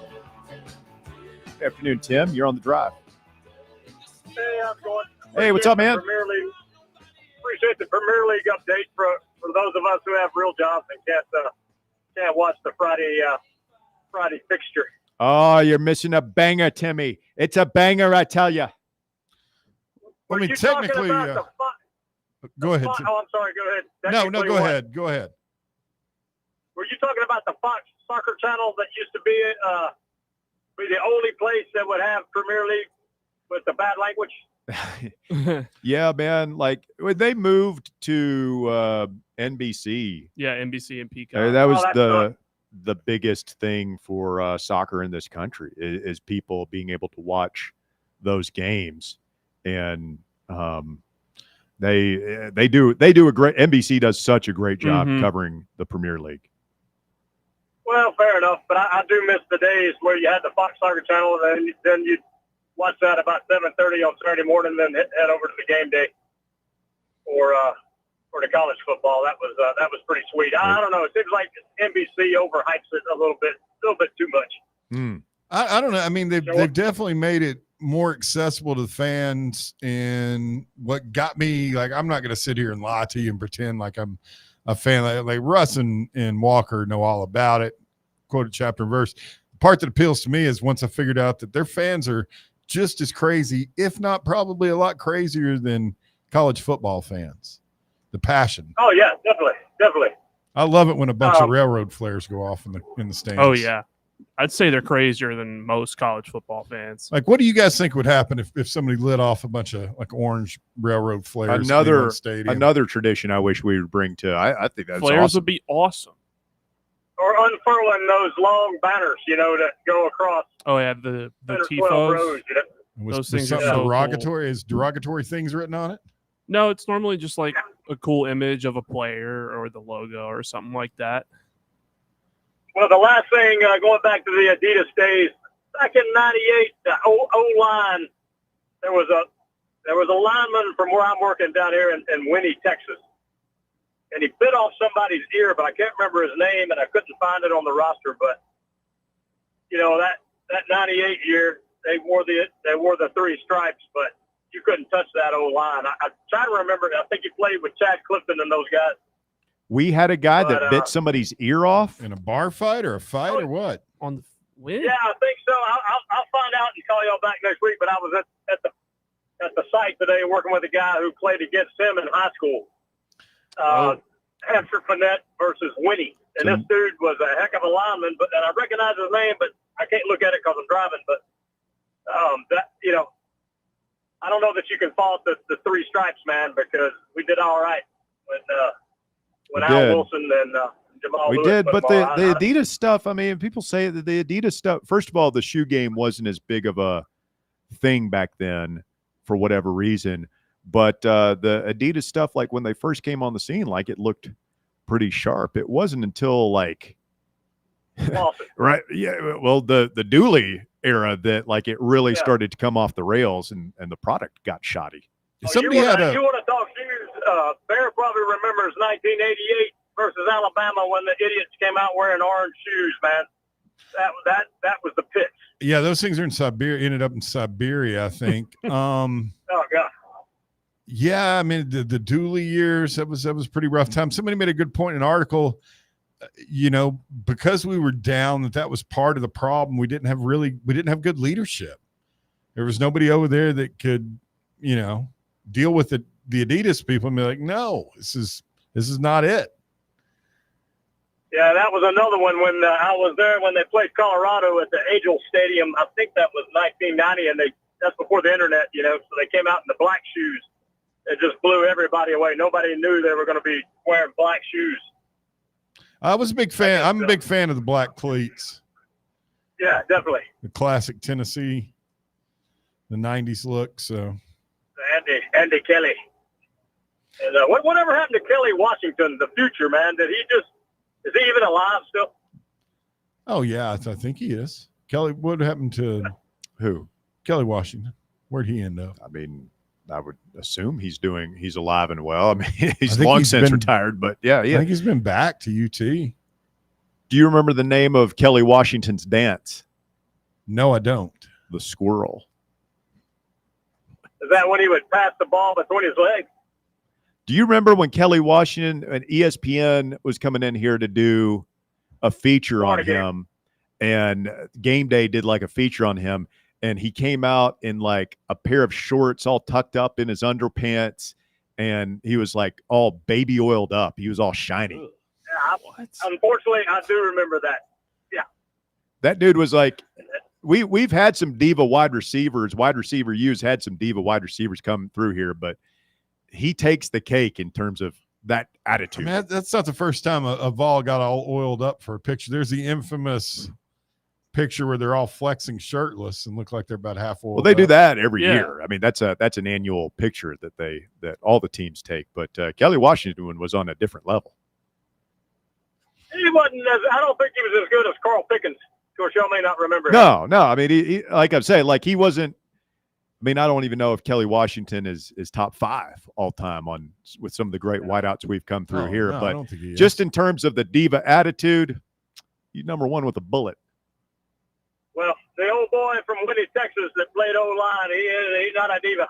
So maybe I'll figure it out and call y'all back next week. I'll give you the. Thank you. We'll put him on the docket. Some guy, Tim referencing some guy going full Walter Sobchak from the Big Lebowski reference number 2, biting a guy's ear off. That happened the night, I think, of the Florida game. I wasn't there for it. I always heard that I was off that day at a bar I worked at. Florida fan came in and got into it. These things didn't go their way, and supposedly he got his ear bit off. Go Gator. I imagine that'd be pretty traumatic. Go Gator. I think so. I mean, that's a fight stopping kind of move. That lets everybody in the room know that you're completely insane. Gnawing somebody's damn ear off. I thought originally when he was telling the story, I thought he said he did it in a game. And It'd be kinda hard wearing But I'd say the helmets. first thing that came to my mind is how would you even do that with helmets on? But no, in a bar it makes much more sense. Coming up in hour number 3 of the show, we'll start with the top 5 at 5. Then somebody who was prominently on the list of people who just excommunicated from Vol Nation. We just called it the list. The number 1 guy on the list is out of a job today. It's not our style to celebrate when somebody loses their job, but we will make a note of it when we continue. If you're just joining us, Michigan getting handed down their penalties. Jace will have that for you when we continue. A couple of other things happening in your world of sports as well as we get set for the weekend. Stay with us. The third and final hour of the drive coming up.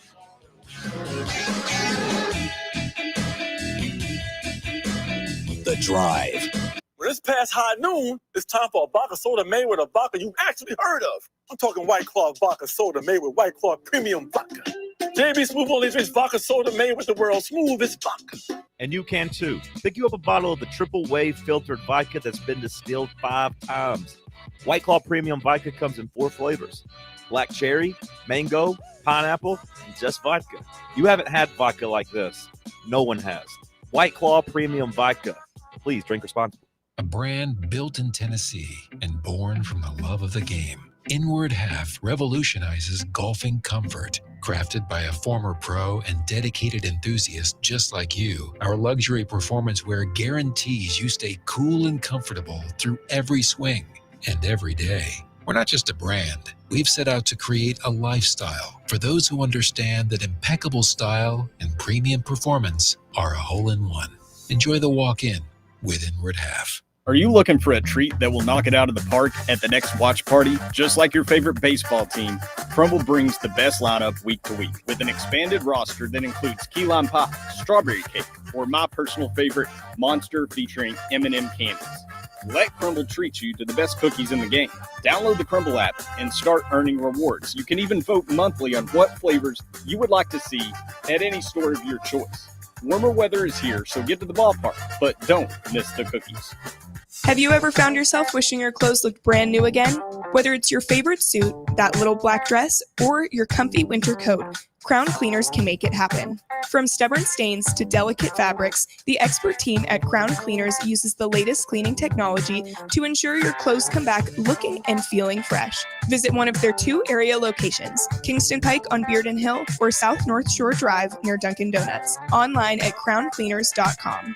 Crown Cleaners, a tradition of excellence. Hi, I'm Bo Cregner with the Cregner Group of Realty Executives. You know, the real estate market, like all other markets impacted by the economy, is changing all the time. And it's never been more important to be personally represented by a trusted real estate specialist. I can't emphasize enough how important it is when selling or buying to be individually represented.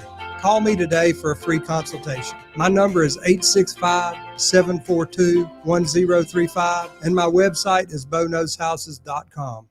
Blackford Veterinary Surgery Referral specializes in surgeries not regularly performed by your pet's general veterinarian. They're currently accepting referrals from vets all across the country.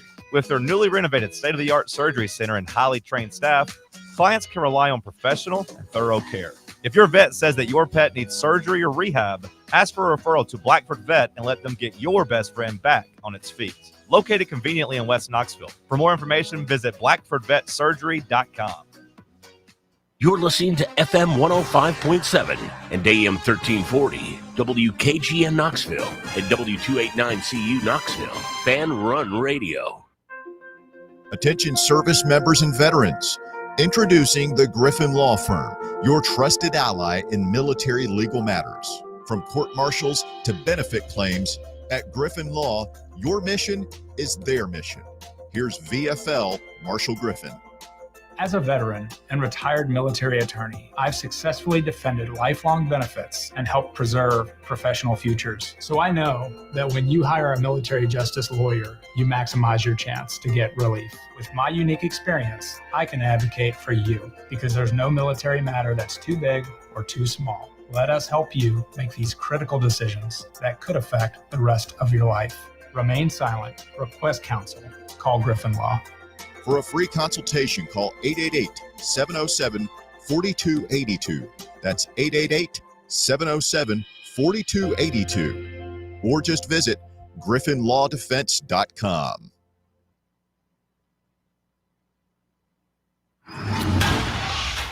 It's time for The Drive's Top 5 at 5.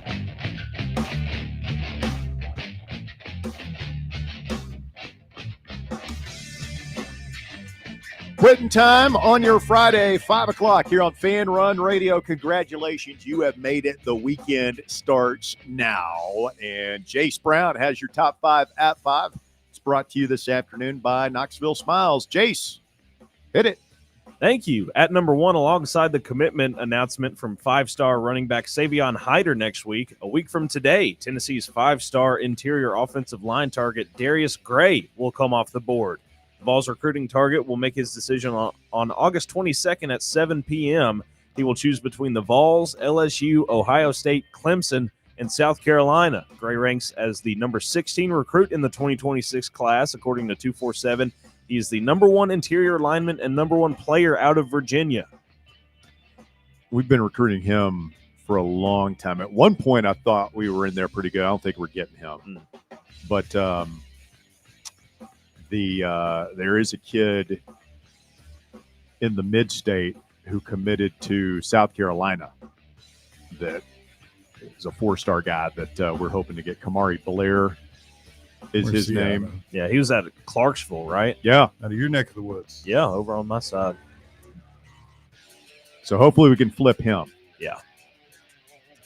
At number 2, as the 2025 college football season approaches, USA Today will be without one of its voices. Taking to X today, longtime columnist Dan Wolken announced his departure from the national newspaper and website following 13 years with the outlet. Quote, after 13 years with USA Today Sports and more memories than I deserve, it's time to say goodbye. I leave proud of the work we did together and how hard we fought every day, often under less than ideal circumstances. Dan Wolken has a chance to do the funniest thing ever. What's that? Join Tennessee Sports Information Department. Was it he? It was I can help with the PR. Oh, yeah. That's what he told John Curry. When the text came out. I can help with the PR. Yeah. I'm here for you, Johnny Boy. Dan Vandy Boy. I'm here to do your bidding. Yeah, maybe you can go get over there and work at Vanderbilt. Danny Boy. Did they fire him finally, or is he quitting? Is he going to write the great American novel now, Russ? Is this what we can expect from this hack? These wounds run deep. I'll always hate this guy. He was number one. There's no list without Dan Wolken. I mean, who's your Mount Rushmore? Wolken, 40. 40, yeah. He's up there. You had it at one time. I thought we had it written down. It got pretty long at one point. Notes, yeah, without going through everything. I don't know. Maybe I got rid of it. Pete Thamel was on there. Dennis Dodd was big time. Oh yeah, he's prominent on there. Then we had a list, guys. We had a good list too. People that were sympathetic to you too. It was just Andy Staples, Barrett Sallee, and Greg Doyle. Yeah, but they were all saying basically, I don't know. They tried to twist the Schiano thing to fit their narrative, knowing damn well Pat Forty and the rest of them completely understood why Oregon didn't want to even give him an interview. I mean, it's just the sign of the times, man, the changing media landscape. Like, I mean, I remember, sports columnist for USA Today, like, that's one of the opinion maker, gatekeeper positions in all of sports media. I can't remember the last time I read anything in USA Today. I mean, I know that the News Sentinel's now owned by, it's the same company, but I'll read, some of the local stuff here, but I mean, that's just not an important job anymore. So I don't know if he got fired or if he quit or what. He's got something else. Like I could see him popping up at On 3 or 247 or one of those type things. At number 3, Ole Miss defensive coordinator Pete Golding has signed a 3-year contract extension that places him among the top 4 highest-paid defensive coordinators in college football. Golding's new deal averages $2.61 million annually. Only 3 defensive coordinators nationally with a higher annual average salary are Penn State's Jim Knowles, Auburn's DJ Durkin, and USC's DeAnton Lynn. Well, DJ Durkin, they didn't let he's really bounced back, hasn't he? Yeah, that was an ugly situation that he was in and involved with at Maryland, where a player died.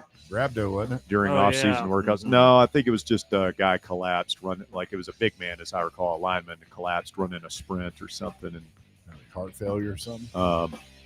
But yeah, they ended up doing a investigation of the program and found out that he was kind of a toxic guy. But I mean, like he always struck me as the dude who, the Peter principal, great defensive coordinator, solid defensive line coach. Pruitt, not a head coach, not head coaching material. Yeah. Pete Golding, man, wasn't he coaching high school football somewhere and Saban plucked him and made him defensive coordinator, and then Kiffin stole him from Saban. It was kind of a dastardly move. Yeah, a Kiffin move, as I recall. Dastardly and diabolical. I mean, looking back on it, if Dooley hires Jeremy Pruitt instead of Sal Sunseri, there's a good chance Dooley might. Well, Pruitt, I don't know if Pruitt was thought of. I guess he was. He was DC on a couple of the national league. Well, no, he would have been at Alabama as a secondary coach, and then I believe he was the defensive coordinator on Florida State's 2013 national championship team, and then he went to Georgia. But the move Dooley should have made was Kevin Steele. The story goes that he had Kevin Steele hired after Wilcox left, but that's when Clemson gave up 70 to that West Virginia, and then Dave Hart stepped in and said, no, this is going to be a PR disaster. We can't hire as defensive coordinator the guy who just gave up 70. And there was some other story about Kevin Steele having some sort of mental break during that game. And like on the calling out plays that didn't exist or something. But anyway, he forced him to hire Sal Sunseri. And I mean, at that 2012 team with that great offense with Cordarrelle Patterson and Tyler Bray and all those guys, if they have a defense that can just put up mild resistance, not a steel curtain defense or anything, just a average top 50 national, like 6th or 7th in the league total defense. We probably would have won the SEC. You would have There's at least a game or two that you probably would have beaten Florida that year. You had Georgia. Close losses to Arkansas and South Carolina. I thought we were in a dogfight with Yeah, Georgia. yeah. that I mean, year. you had a shootout with Georgia down in Athens. Maybe you win that one. Yeah, because we had some defensive blunders. But I don't know. At number 4, New Mexico State and former men's basketball coach Greg Heyer reached a settlement Friday over a wrongful termination lawsuit. His attorneys told ESPN. Fired in 2023, Heyer had accused the school of making him a sacrificial lamb for a litany of issues, including a hazing investigation, a self-defense shooting involving a player, and academic problems. In November 2022, former Aggies player Mike Peake was lured to the University of New Mexico's campus where he shot and killed an alleged assailant after a group of men attacked him in retaliation for an earlier fight. They settled. They settled. Wonder how much he got. 7 figures, I would imagine. For being a coach at New Mexico State. Are they the Lobos or the Aggies? I can never remember. These are the Aggies. Who are the Lobos? New Mexico. Los Lobos. Mm-hmm. Yeah. They play in the pit in Albuquerque. Thank you, Jace. Oh, you got one more, right? I still do have one more, yeah. Oh, no. At mean to number cut 5, you off there. That's all right. At number 5, a London restaurant has been shut down after dog meat was allegedly found in the freezer. Pho Na, a Vietnamese restaurant on Old Kent Road, Southwark, closed after inspectors found the suspicious-looking meat labeled as, quote, goat wrapped in leaves. But when it was sent for analysis, it was confirmed as dog meat. Inspectors also discovered mice droppings and cockroaches inside the establishment. Owner Vuong Quoc Nguyen, age 47, denied multiple food safety and hygiene offenses at Bromley Magistrates Court on Tuesday. Did they identify the breed? They did not identify the breed. That's diabolical. It sounds like that dog is asking for help. Help. Help. That's not good. This is To eat diabolical me what you at the guys are doing. Vietnamese restaurant. Huh? Send help.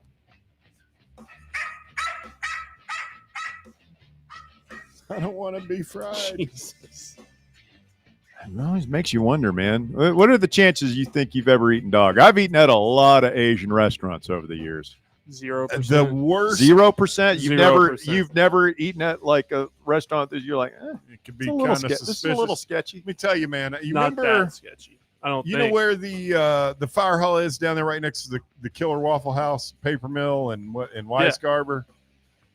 Okay, on the corner there, where I think there's like office buildings now. Back in the '90s, they had something called It was called Number One China Buffet.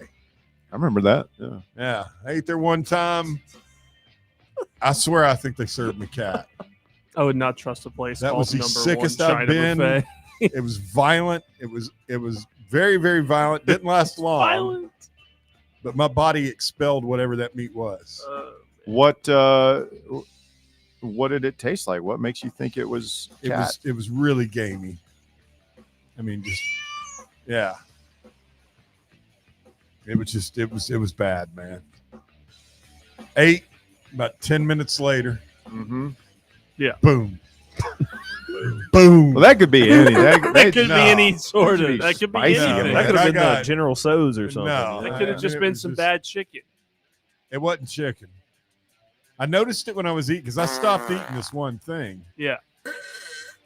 And because it didn't taste like chicken.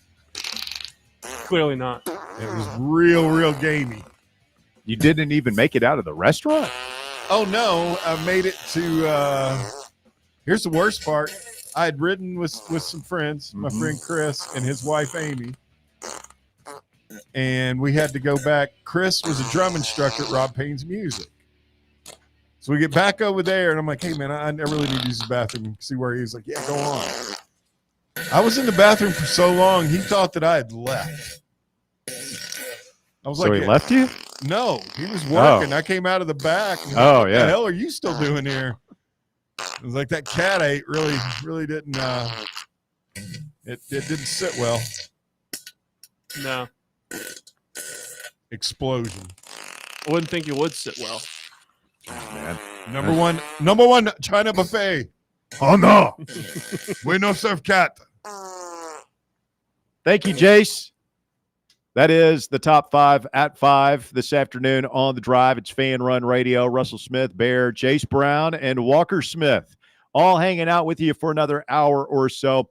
Coming up in just a little bit, we're going to go out to the desert and check in with the Sheik. 2 weeks out from kickoff, little college football betting primer. We made a lot of money with the Sheik last year. Here's hoping for another good year in 2025. I didn't, because I didn't believe you guys about his record. No, you didn't? You thought he was lying? No, I thought you guys were exaggerating to me.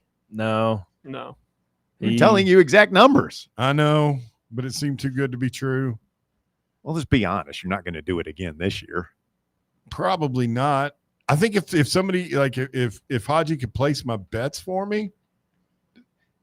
You want him to come over and spend the money for you too? I mean, no, like, I can is there that. no limit to your laziness? Do you know what I did last year, Bear? What? Whenever he called us, I got on my phone, and as soon as he told me what to put down, I put it down. I'm just gonna go ahead and prepare you for it, Walker. This is what I on Fridays.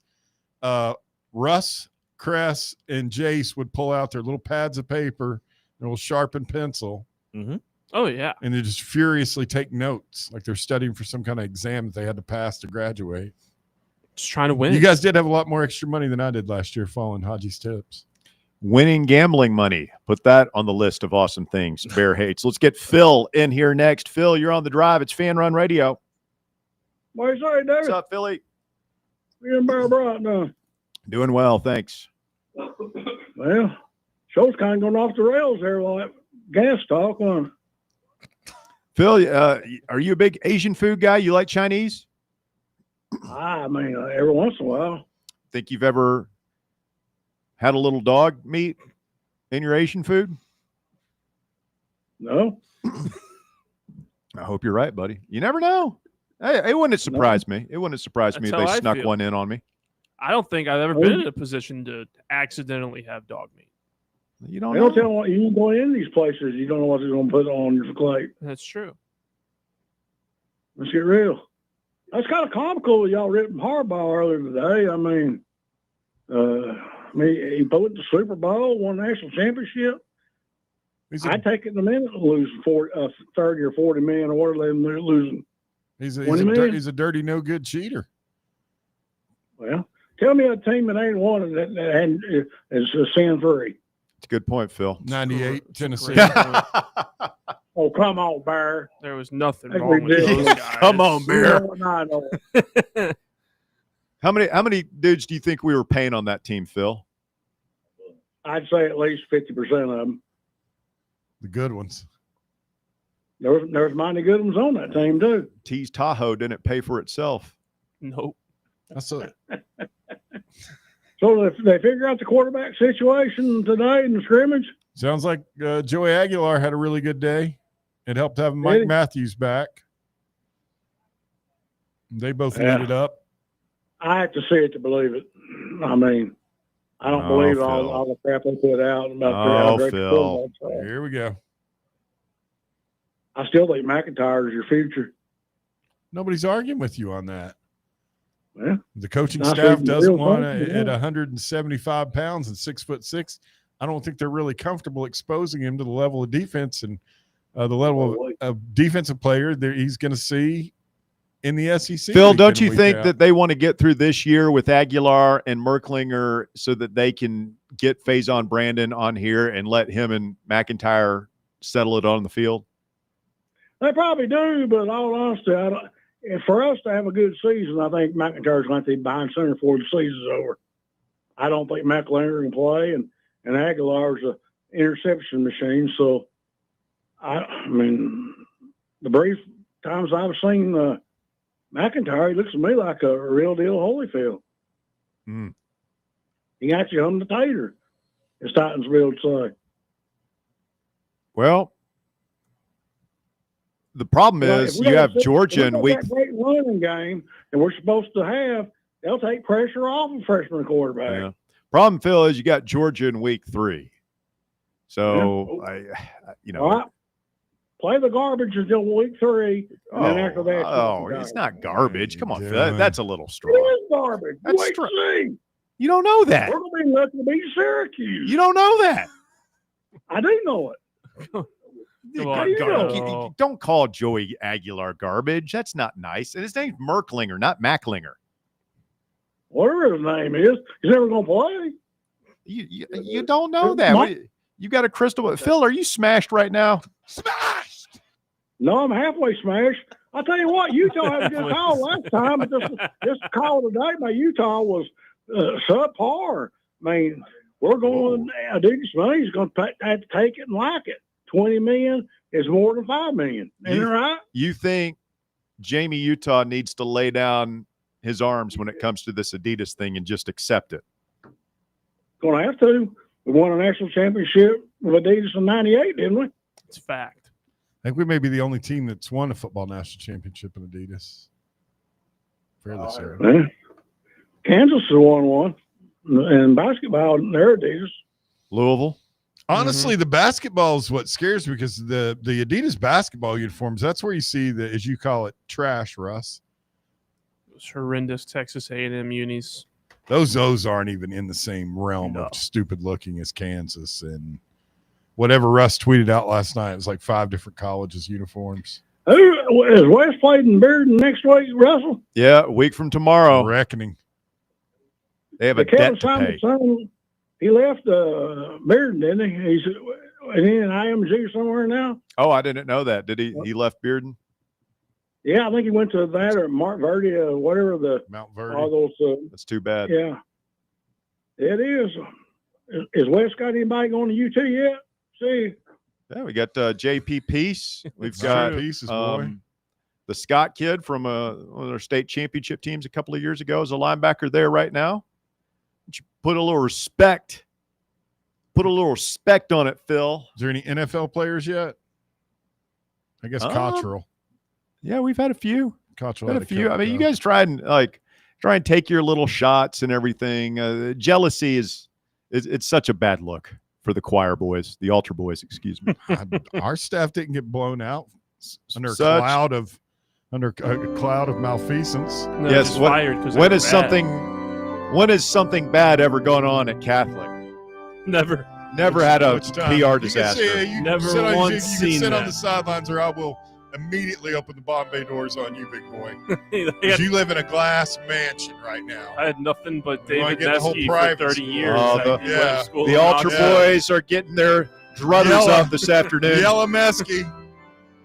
The wing team He didn't never have failed. any problem playing Catholic when he had future All-Pro Chad Pennington and the rest of that bunch. You let Catholic start recruiting at the boy. same or above level Calm as down. them, and he refused to play. This is us. See, you guys just started breaking the rules to recruit. We would never do Oh, such a yeah, thing. no, you guys would never. No, Never. no, I can't think of one time. Yeah, No. I bet you Not can. once. I can't. Coming up, we'll go out to the desert and talk to the Sheik. He's got a couple of tips, maybe some futures for you.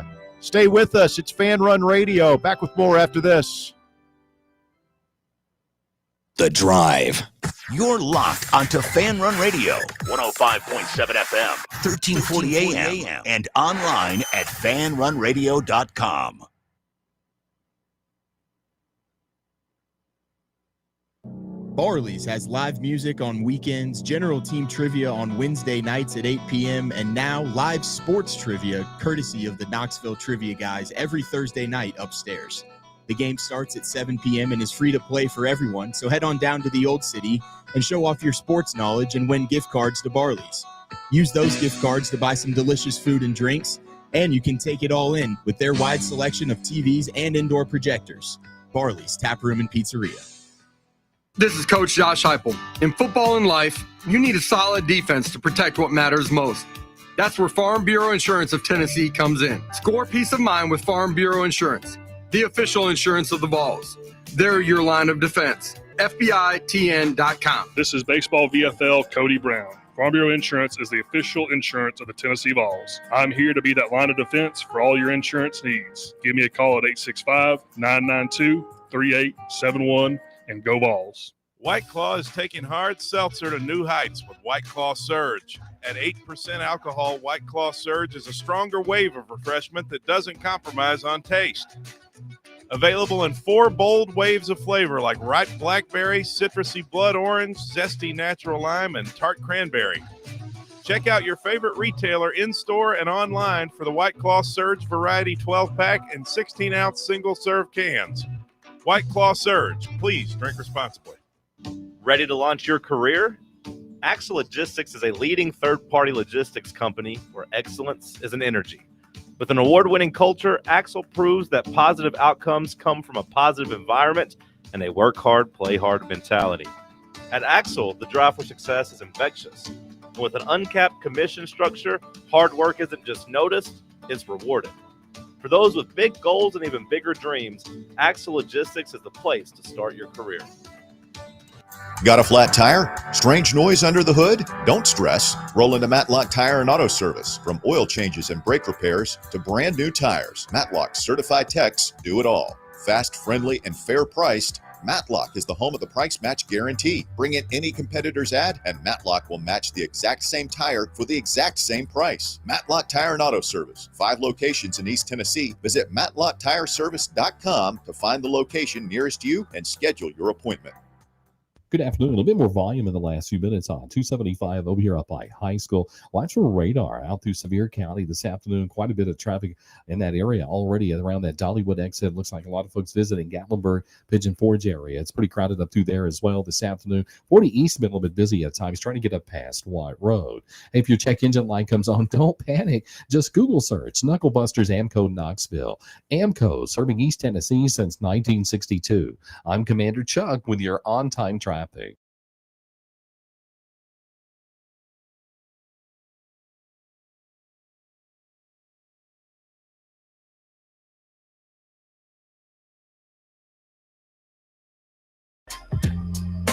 Fan Run Radio, the drive continues.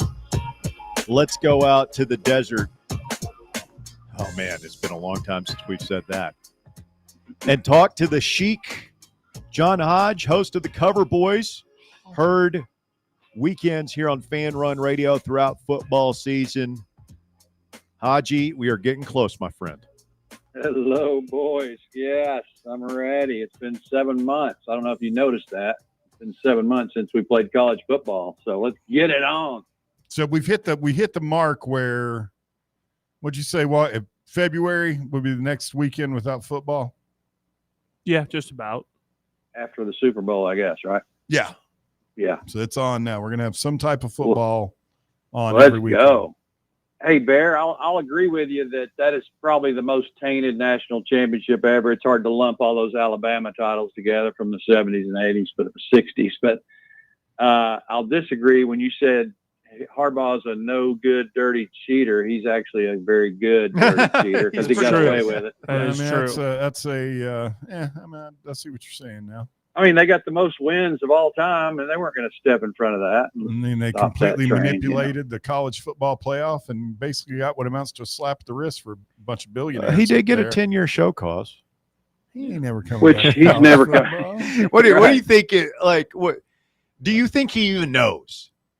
Right now? Yeah. He's at training camp. Like he's getting the Chargers ready. He's probably pissed. You think so? You're talking about one of the most petty people on the planet. Well, why does he care? You said he's never going to come about anything because he's Jim freaking Harbaugh. I think that dude's so dialed into what he's doing. That's what makes him great. Is he's a taskmaster, and like I'd be surprised if I'm sure he knows about it, Haji, but I think he probably thought about it for 2 seconds and then was back to whatever he's working on with the Chargers. Well, he probably thought about it when he was going to leave. He knew it was going to happen when he left to go to the Chargers. So, and I'm a Charger fan, so I'm a little torn on that. But apparently, they've appealed it. What's the point? You know, what's the point? I would imagine they're not going to lose they're not going to get stripped, are they? You think they're more concerned with the 3-game suspension for Sharon Moore or the $30 million fine? I think the show costs. Didn't you say Sharon Moore's got a 2-year show cause? Yeah, but he's already hired there. That's just if he gets another job. Like that doesn't affect him. Well, all carry on. That has some. Even if you're already working there, there's still going to be some problems with that. I think probably Haji, it's just like you fight it and see if you can get a little bit knocked away. You fight for every inch. And I try not to dwell on things too much anymore. I let stuff go pretty easily, but that one bothers me. South Carolina really bothers me. Their role in it bothers me more than Michigan. Yeah, I mean, I've thought about that a lot too. And like for me, it bothers me. It pisses me off. It's a damn outrage. We're never going to get satisfaction. There's really no satisfaction that could possibly be given after what happened. But as far as like, if you're Tennessee and somebody says, hey, we've got Georgia's playbook, we've got something that could help you beat Georgia this year, then you take it, right? Like I'm not really mad at South Carolina for being taken what they were given. I'm mad at Michigan for being that dastardly and just completely lacking in any sort of integrity. Yeah, and he did act like he didn't know anything that was going on. Obviously, that was incorrect. So they let that dude take the entire fall for Connor Stalions. His promising coaching career is kaput. He'll be coaching high school ball for the rest of his life in Michigan. Ron Zook faxed a playbook, didn't he? Yeah. Jack Sells. Fax machine. Yeah, you sure did. Until Kinko's employee pulled the plug on it. Let me give Phil a little reason for some optimism this afternoon here on the drive. During Hooker's 3 seasons with Virginia Tech, he threw an interception every 44 pass attempts, and then that went to every 126 pass attempts under Josh Heupel. So Aguilar threw an interception every 35 pass attempts at Appalachian State, but he threw 850 passes compared to 312 for Hooker. Wow. And we don't know if he'll experience a similar reduction, but at least there's evidence of a quarterback cutting down on interception rate while playing under this offense. I'm not terribly worried about that. I feel like that is one of the strengths of Heupel's coaching and his system is that, because of the wide splits, we're usually, when we're throwing the ball past the line of scrimmage, it's usually a one-on-one situation. There's not much traffic at all. And his system is just conducive to not throwing picks. Right. And Appalachian State was 115th in defense last year, so they had to come from behind and a lot of, so he's going to have a better offensive line here, which although that is, what we're concerned about, I guess. I'm not worried about the defense. We want the chemistry between the receivers and the health of the receivers is big time. I think running backs are going to be fine. It's just, is the O-line going to gel quickly enough? We'll see. But the other thing about Aguilar is, and Heupel, Heupel got screwed over by his $8 million man last year in the spring, this year actually. And so he put the program behind the 8 ball. And so Heupel's going to have a huge chip on his shoulder regarding the quarterback position. And Aguilar got blown off by UCLA, so he's going to have a big chip on his shoulder. And I think with Halsley, throw him in the mix, they're going to put him in a good position to succeed. And I think they're going to have a great mentality when it comes to attacking defenses. I really do. So I'm optimistic. I'm not going to say not 10 wins. I'm not going to say 9 necessarily, but I want to be optimistic until I give a reason not to be. Well, Tennessee projected for 8.5 wins on FanDuel. The only SEC teams with a higher win projection are Alabama, Georgia, and Texas at 9.5. So Tennessee just a game off that pace. We'll see. Haji, tell us what you guys are doing with the Cover Boys. I know we have a lot of people who, it really grew last year with y'all's success, and we had some message boards, and we want to make that more accessible to our audience. What are you doing this year that our listeners can go and participate in, where they can communicate with you on the weekend in game days as we're placing our bets? What are we doing this year? I'm opening it up this year to everybody to, we don't sell picks on the Cover Boys, obviously, but we, this year I'm putting all my information out there that I use, spreadsheets, Google Docs. I've got, coaches' rankings, their records against the spread all time. And as underdogs, I've got power rankings, one-loss records against the spread for every team in FBS, which there's 136 this year, by the way. And, of course, all my plays will be on there. But we're going to do a Signal chat group for live betting all day on Saturdays. I'm going to dedicate my Saturdays to everybody in the group to give all my picks out and parlays, whatever we do. I'll be doing same-game parlays on Sundays, Mondays, and Thursdays as well. So just opening up everything I've ever done. And I've got 16 theories for successful gambling document that I just uploaded in there in the group. So if you want to partake, you want some more information, just follow me on Twitter, Johnny Haji, ending in IE. I'll send a link to how you can join the group. And it's going to be a fun year and a busy one. I'll have write-ups on games that didn't make the show. So there's going to be a lot of information every week, every day. There'll be new information in there. So looking forward to it. Yeah, Haji will take you as deep down the rabbit hole as you want to go. The bottom line, though, is the right side picks that the cover boys make. What is our all-time record right now? What was our record last year, an all-time record, Haji? 107-53, and I don't know what the year was off the top of my head, Russ. But every year has been right at 66%, and that's where we stand, 66.8 at 107-53. I'm going to try not to talk about that anymore. once the season starts. He's not superstitious, but he is a little stitious. Yeah, I don't like living in the past by any stretch, so I'll just we'll just throw them out there and see what happens. I took a little stray from Jamie there earlier, but as I recall, he cashed a bunch of tickets with me last year, so I love Jamie, and he knows I love him. But I don't know where that call ranked in his bottom 40. But to say that we don't take football seriously because we're switching to Adidas, that's pretty strong right there. Texas is up with Adidas, A&M, Miami, Nebraska, some of the big brands all time in college football having to have Adidas. And like Phil said, we won a national title wearing them. So let's give them a shot. Anyway, the guy that he said, we don't know what they're going to look like, but the guy that made the deal, he had a few conversations with Adidas. I think he knows what they're going to look like. So I feel pretty good about it. That's not one thing that I have sweated about since it was determined. So doesn't worry about me. It's the man inside the jersey, Russ. Yep. Yeah, that is true always. John Hodge with us here this afternoon. Cover Boy's going to be debuting here in a couple of weeks on Fan Run Radio Friday nights right after overtime. So we're very excited to have Haji and Atnip back here doing their thing again, Must Hear Radio. And again, you want to follow Haji on Twitter so you can get in the gambling group this year. We're going to have a lot of fun and make a lot of money in that thing this year. All right, Haji, give me your favorite future or two here again. A week out from week 0, we've got college football in Dublin next weekend. What do you like as far as futures for those who can't wait until week 0, let alone week 1, to make a friendly wager? I'm not going to tie up a lot of money this year on futures till December, but I'll use these teams that are this information that I like on a week-to-week basis.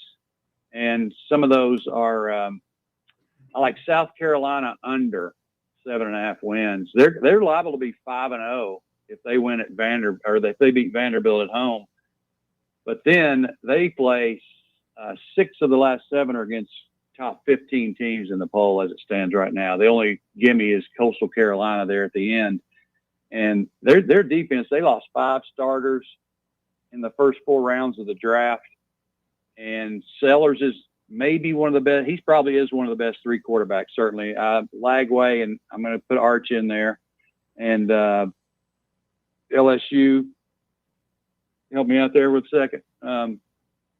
Nussmeier, LSU's quarterback. Thank you. I was thinking of Gunner Stockton. I don't know about Gunner. I haven't seen enough of him. He's a tough guy, but their offensive line is not going to be as good. Their running game was putrid by comparison last year.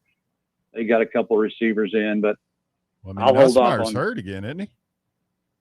Yeah, he's questionable right now, right? I don't know where he stands exactly. I think they said he's dealing with a tweaked knee. It sounded like they were being more precautionary with him. Yeah, in the interest of time, I want to tell you about a couple that I really like, the under the radar teams. The Georgia Tech, I talked about them a little bit last time when I was in studio there a couple weeks ago, but their win total is only 7.5. The juice to the over -162. They're 18th in returning production. They're only going to be underdogs in 2 games, and that's against Clemson and Georgia. Both potentially, they should have been home games. They gave up that home game to go to the Dome to play Georgia. I wish they wouldn't do that. But they get Haynes King back, running back Jamal Haynes, 14 starters. Brent Keys, 15-6 against the spread as an underdog. He's done a fabulous job getting them ready over there. They don't play Miami, SMU, Louisville, or Florida State, or the Belichicks. So I like Georgia Tech to cruise over 7.5 and possibly 9 or more wins is +140. I'm going to look at that. And UTSA is the other one that I have placed a future. I've got the Roadrunners. That's right. Over 7.5, -120, and +420 to win the AAC. Tulane's the favorite, and I'm not a fan of Tulane this year. They lost quarterback, 3 offensive linemen, 2 receivers, and a running back. I'm going to take a step back on Tulane this year and give UTSA a chance to win the AAC and maybe one of the G5 teams to consider at 18 or 20 to 1 to make the playoff as the G5 representative. If Boise loses to USF in week 1, which I think that's going to be a fight, it was at 9.5 at open. Now it's down to 6. So the Bulls getting a lot of love, but UTSA, their 10 or more wins is +290. They're going to average 35 or more a game, return 9 on offense. Owen McCown, Josh's son, he's their quarterback. He threw for over 3,425 touchdowns last year. So they get 2 healthy receivers back. UTSA, my sleeper pick to win the AAC. And then, of course, Georgia Tech, I told you about.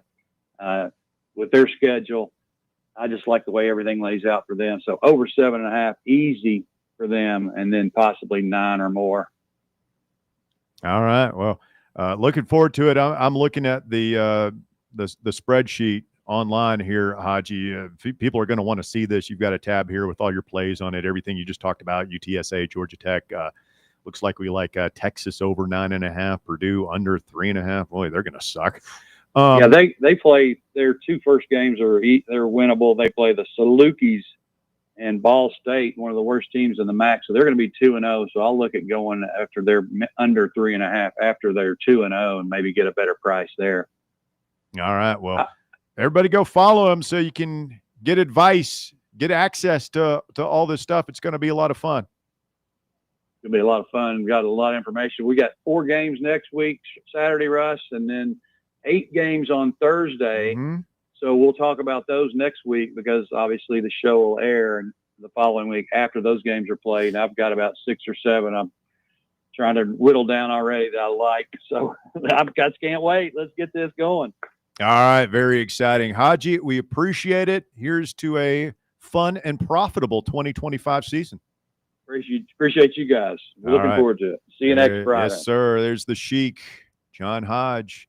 I retweeted a tweet from him earlier today. So if you're wondering about that handle, you're not following him, go give him a follow now, and you can shoot him a DM, and he'll hit you up with the link so you can get in this group. Get you hooked up. Good stuff, man. Mm-hmm. Good stuff. All right. Last call coming up. Speak now, forever hold your peace. 865-966-3435. Your number to get on the drive, 966-3435. Back to wrap things up right after this. The Drive. Congratulations. You found sports radio that doesn't suck. This is Fan Run Radio, Knoxville. Hi, this is Bo Kregner from the Kregner Group at Realty Executives. And I know there's a lot of choices here in East Tennessee when it comes to choosing a realtor. Here's why the Kregner Group is different. At the Kregner Group, our motto is walking by faith, serving others. It's how I live my life. It's how I run my business. Here at the Kregner Group, we're committed to doing real estate the right way. Faith, honesty, integrity. The Kregner Group. Call me anytime at 865-742-1035 or visit my website at boknowshouses.com. Yeehaw! I've been been hooting and hollering ever since I started betting with the VIP Play app. VIP Play has more than 200 leagues, every bet type you can imagine, live betting and live hosts, all with 24/7 support from real live people when you need them. Start betting better with the VIP Play app today. Don't be a better, be a better with VIP Play today. Download VIP Play today or head to VIPPlayApp.com. Make sure you use the promo code FANRUN to take advantage of their welcome bonus and so they know that we sent you. Gambling problem?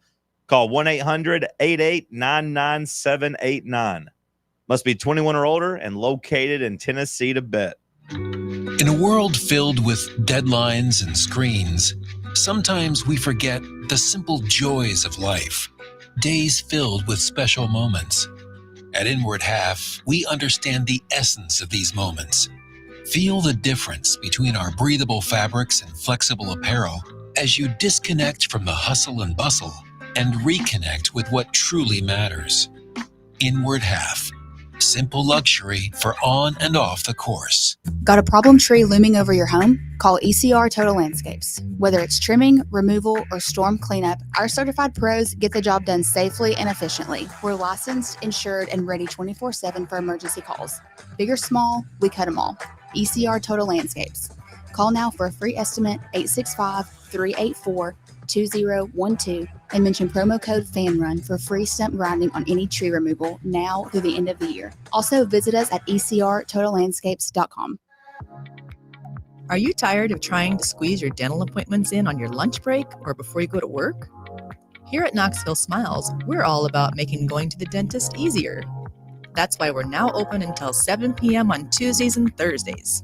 To take advantage of our new evening hours, make your appointment now at knoxvillesmiles.com or just call us at 865-539-1776. Smile brighter with Knoxville Smiles. Good afternoon. Traffic's on the increase even more through downtown Knoxville as we check it out live here on 40 East and West at Alcoa Highway. Still heavy traffic across that Holston River Bridge right now going outbound on I-40 as you continue out through Sevier County. Up into Jefferson County, we've seen no shortage of radar up through there this afternoon. Be careful on I-40 towards that I-81 split. If your check engine light comes on, don't panic. Google search Knucklebusters Amco Knoxville. Amco serving East Tennessee since 1962. I'm Commander Chuck with your on-time traffic.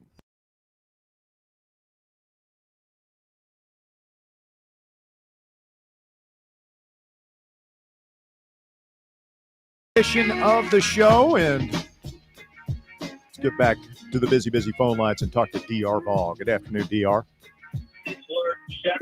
Good afternoon, guys. Can you hear me? Got you. What's up?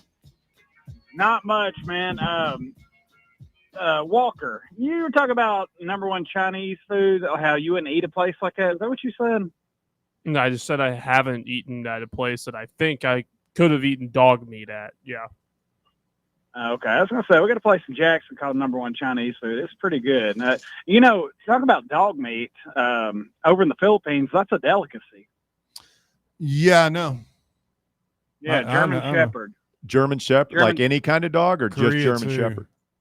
Well, they love German Shepherd. My dad did a mission trip there, 25 years ago. But that's what they said. German Shepherd's like their filet mignon over there. Really? Yeah.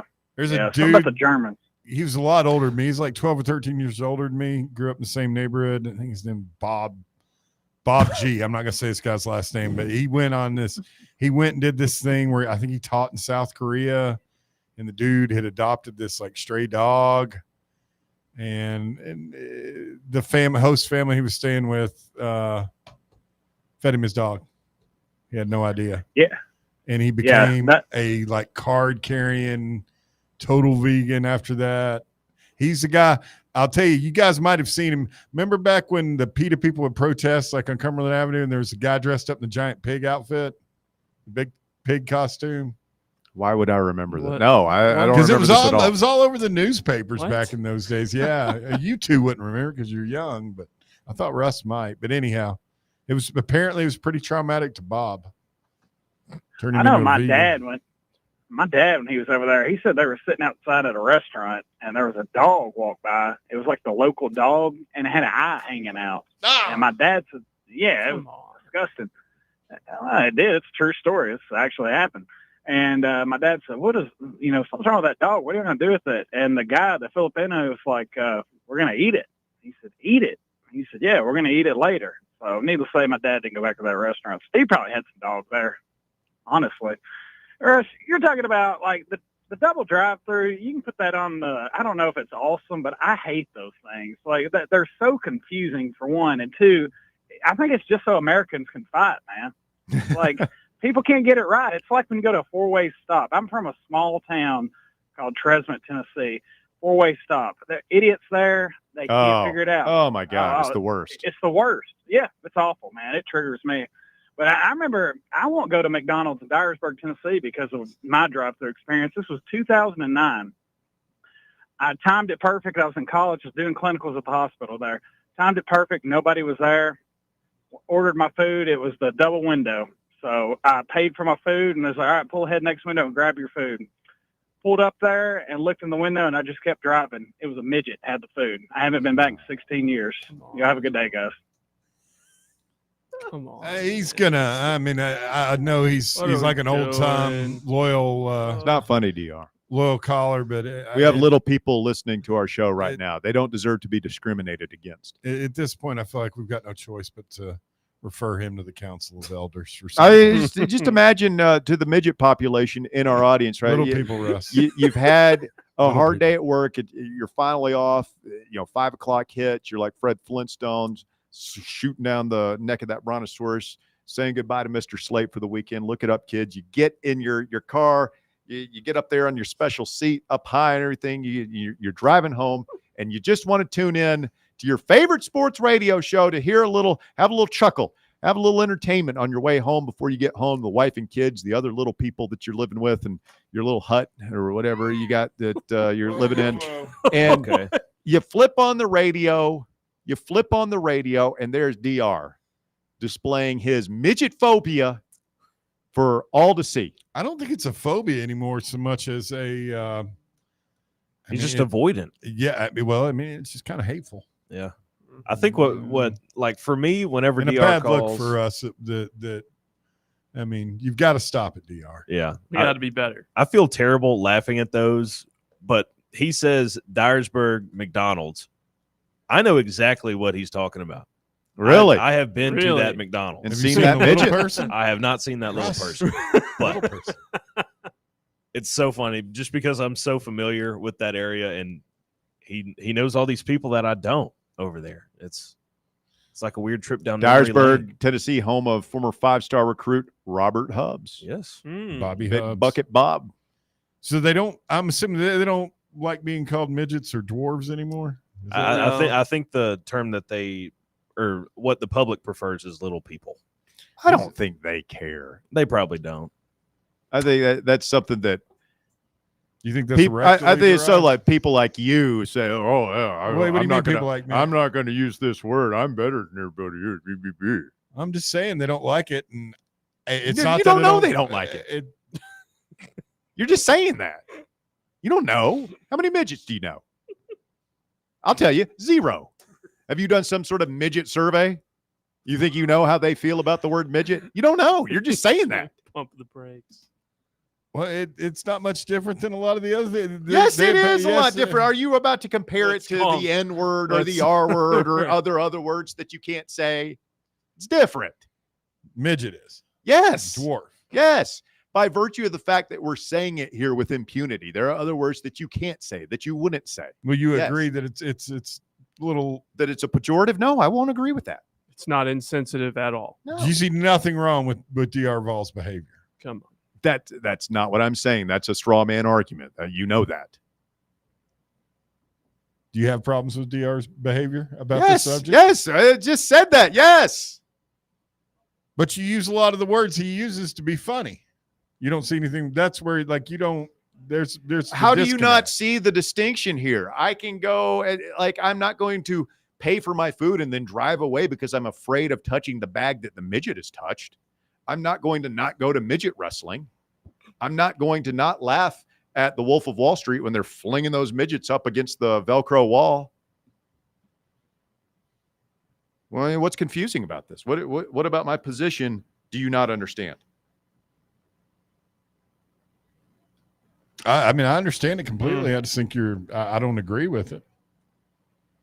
You did say they live in huts. I don't know. You do a simple, yeah, you did. You did say that. I'm not saying I Like didn't. they're I said hobbits or I don't know something? where they live. I assume that their homes are different than ours. They're smaller. I've got a really high kitchen table. According to the Little People's Association, Russ, for decades, they have continuously championed the removal of the slur, quote unquote, midget from everyday why are you language. saying it? Why are you saying advocating for a shift in how we discuss and to represent individuals with dwarfism? Well, it starts with you, buddy. This Be the slur change is you want to not see in the merely world. outdated, but discriminatory and abusive, according to the LFA. Then stop saying it. Or the LPA. The LFA? The LPA, Little People's Association, Russ. They don't want to be called midgets. Then stop Why calling are we them. saying it? DR. Talk to yourself, bud. I Clown. don't know what you're talking about. Let's get Chris in here. Chris, you're on the drive, Fan Run Radio. Well, I've known one, and my phone call is the reason DR Vol removed DoorDash from his phone app. That's true. So.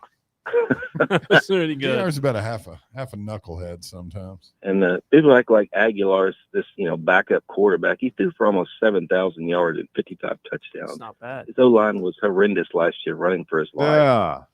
Yeah, They're Phil. always playing from behind. A little It wasn't like respect, please.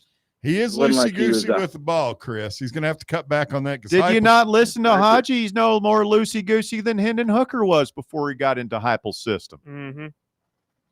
And Bear, as far as that restaurant, sounds like it should have been named Chinese number 2, not number 1. And to quote Uncle Eddie, that cat had 9 lives. Bear just ate them all. I swear that was cat meat, guys. I swear it was. I mean, I really, really think it was cat meat that I ate. It still kind of makes my stomach curdle. Is there stuff that you've eaten and gotten sick on that, like, that's where there's several things on the list that are Burrito like that. Supreme from Taco Bell made me violent ill in the year of our Lord 1997. I haven't had one since. I love Taco Bell. I'll eat Both just about ends? anything off that menu except for the Burrito Supreme because it did me in. Like to have killed me. There are a couple of food items on my list that are there for that reason. There's some that I can think of. Just immediate just from bad memories. The McRib. You had a bad McRib situation? Yeah, the bad McRib. I was in the hospital for that. I got E. The coli. McRib put you in the hospital? Like 4 days. Oh my gosh. Damn near died.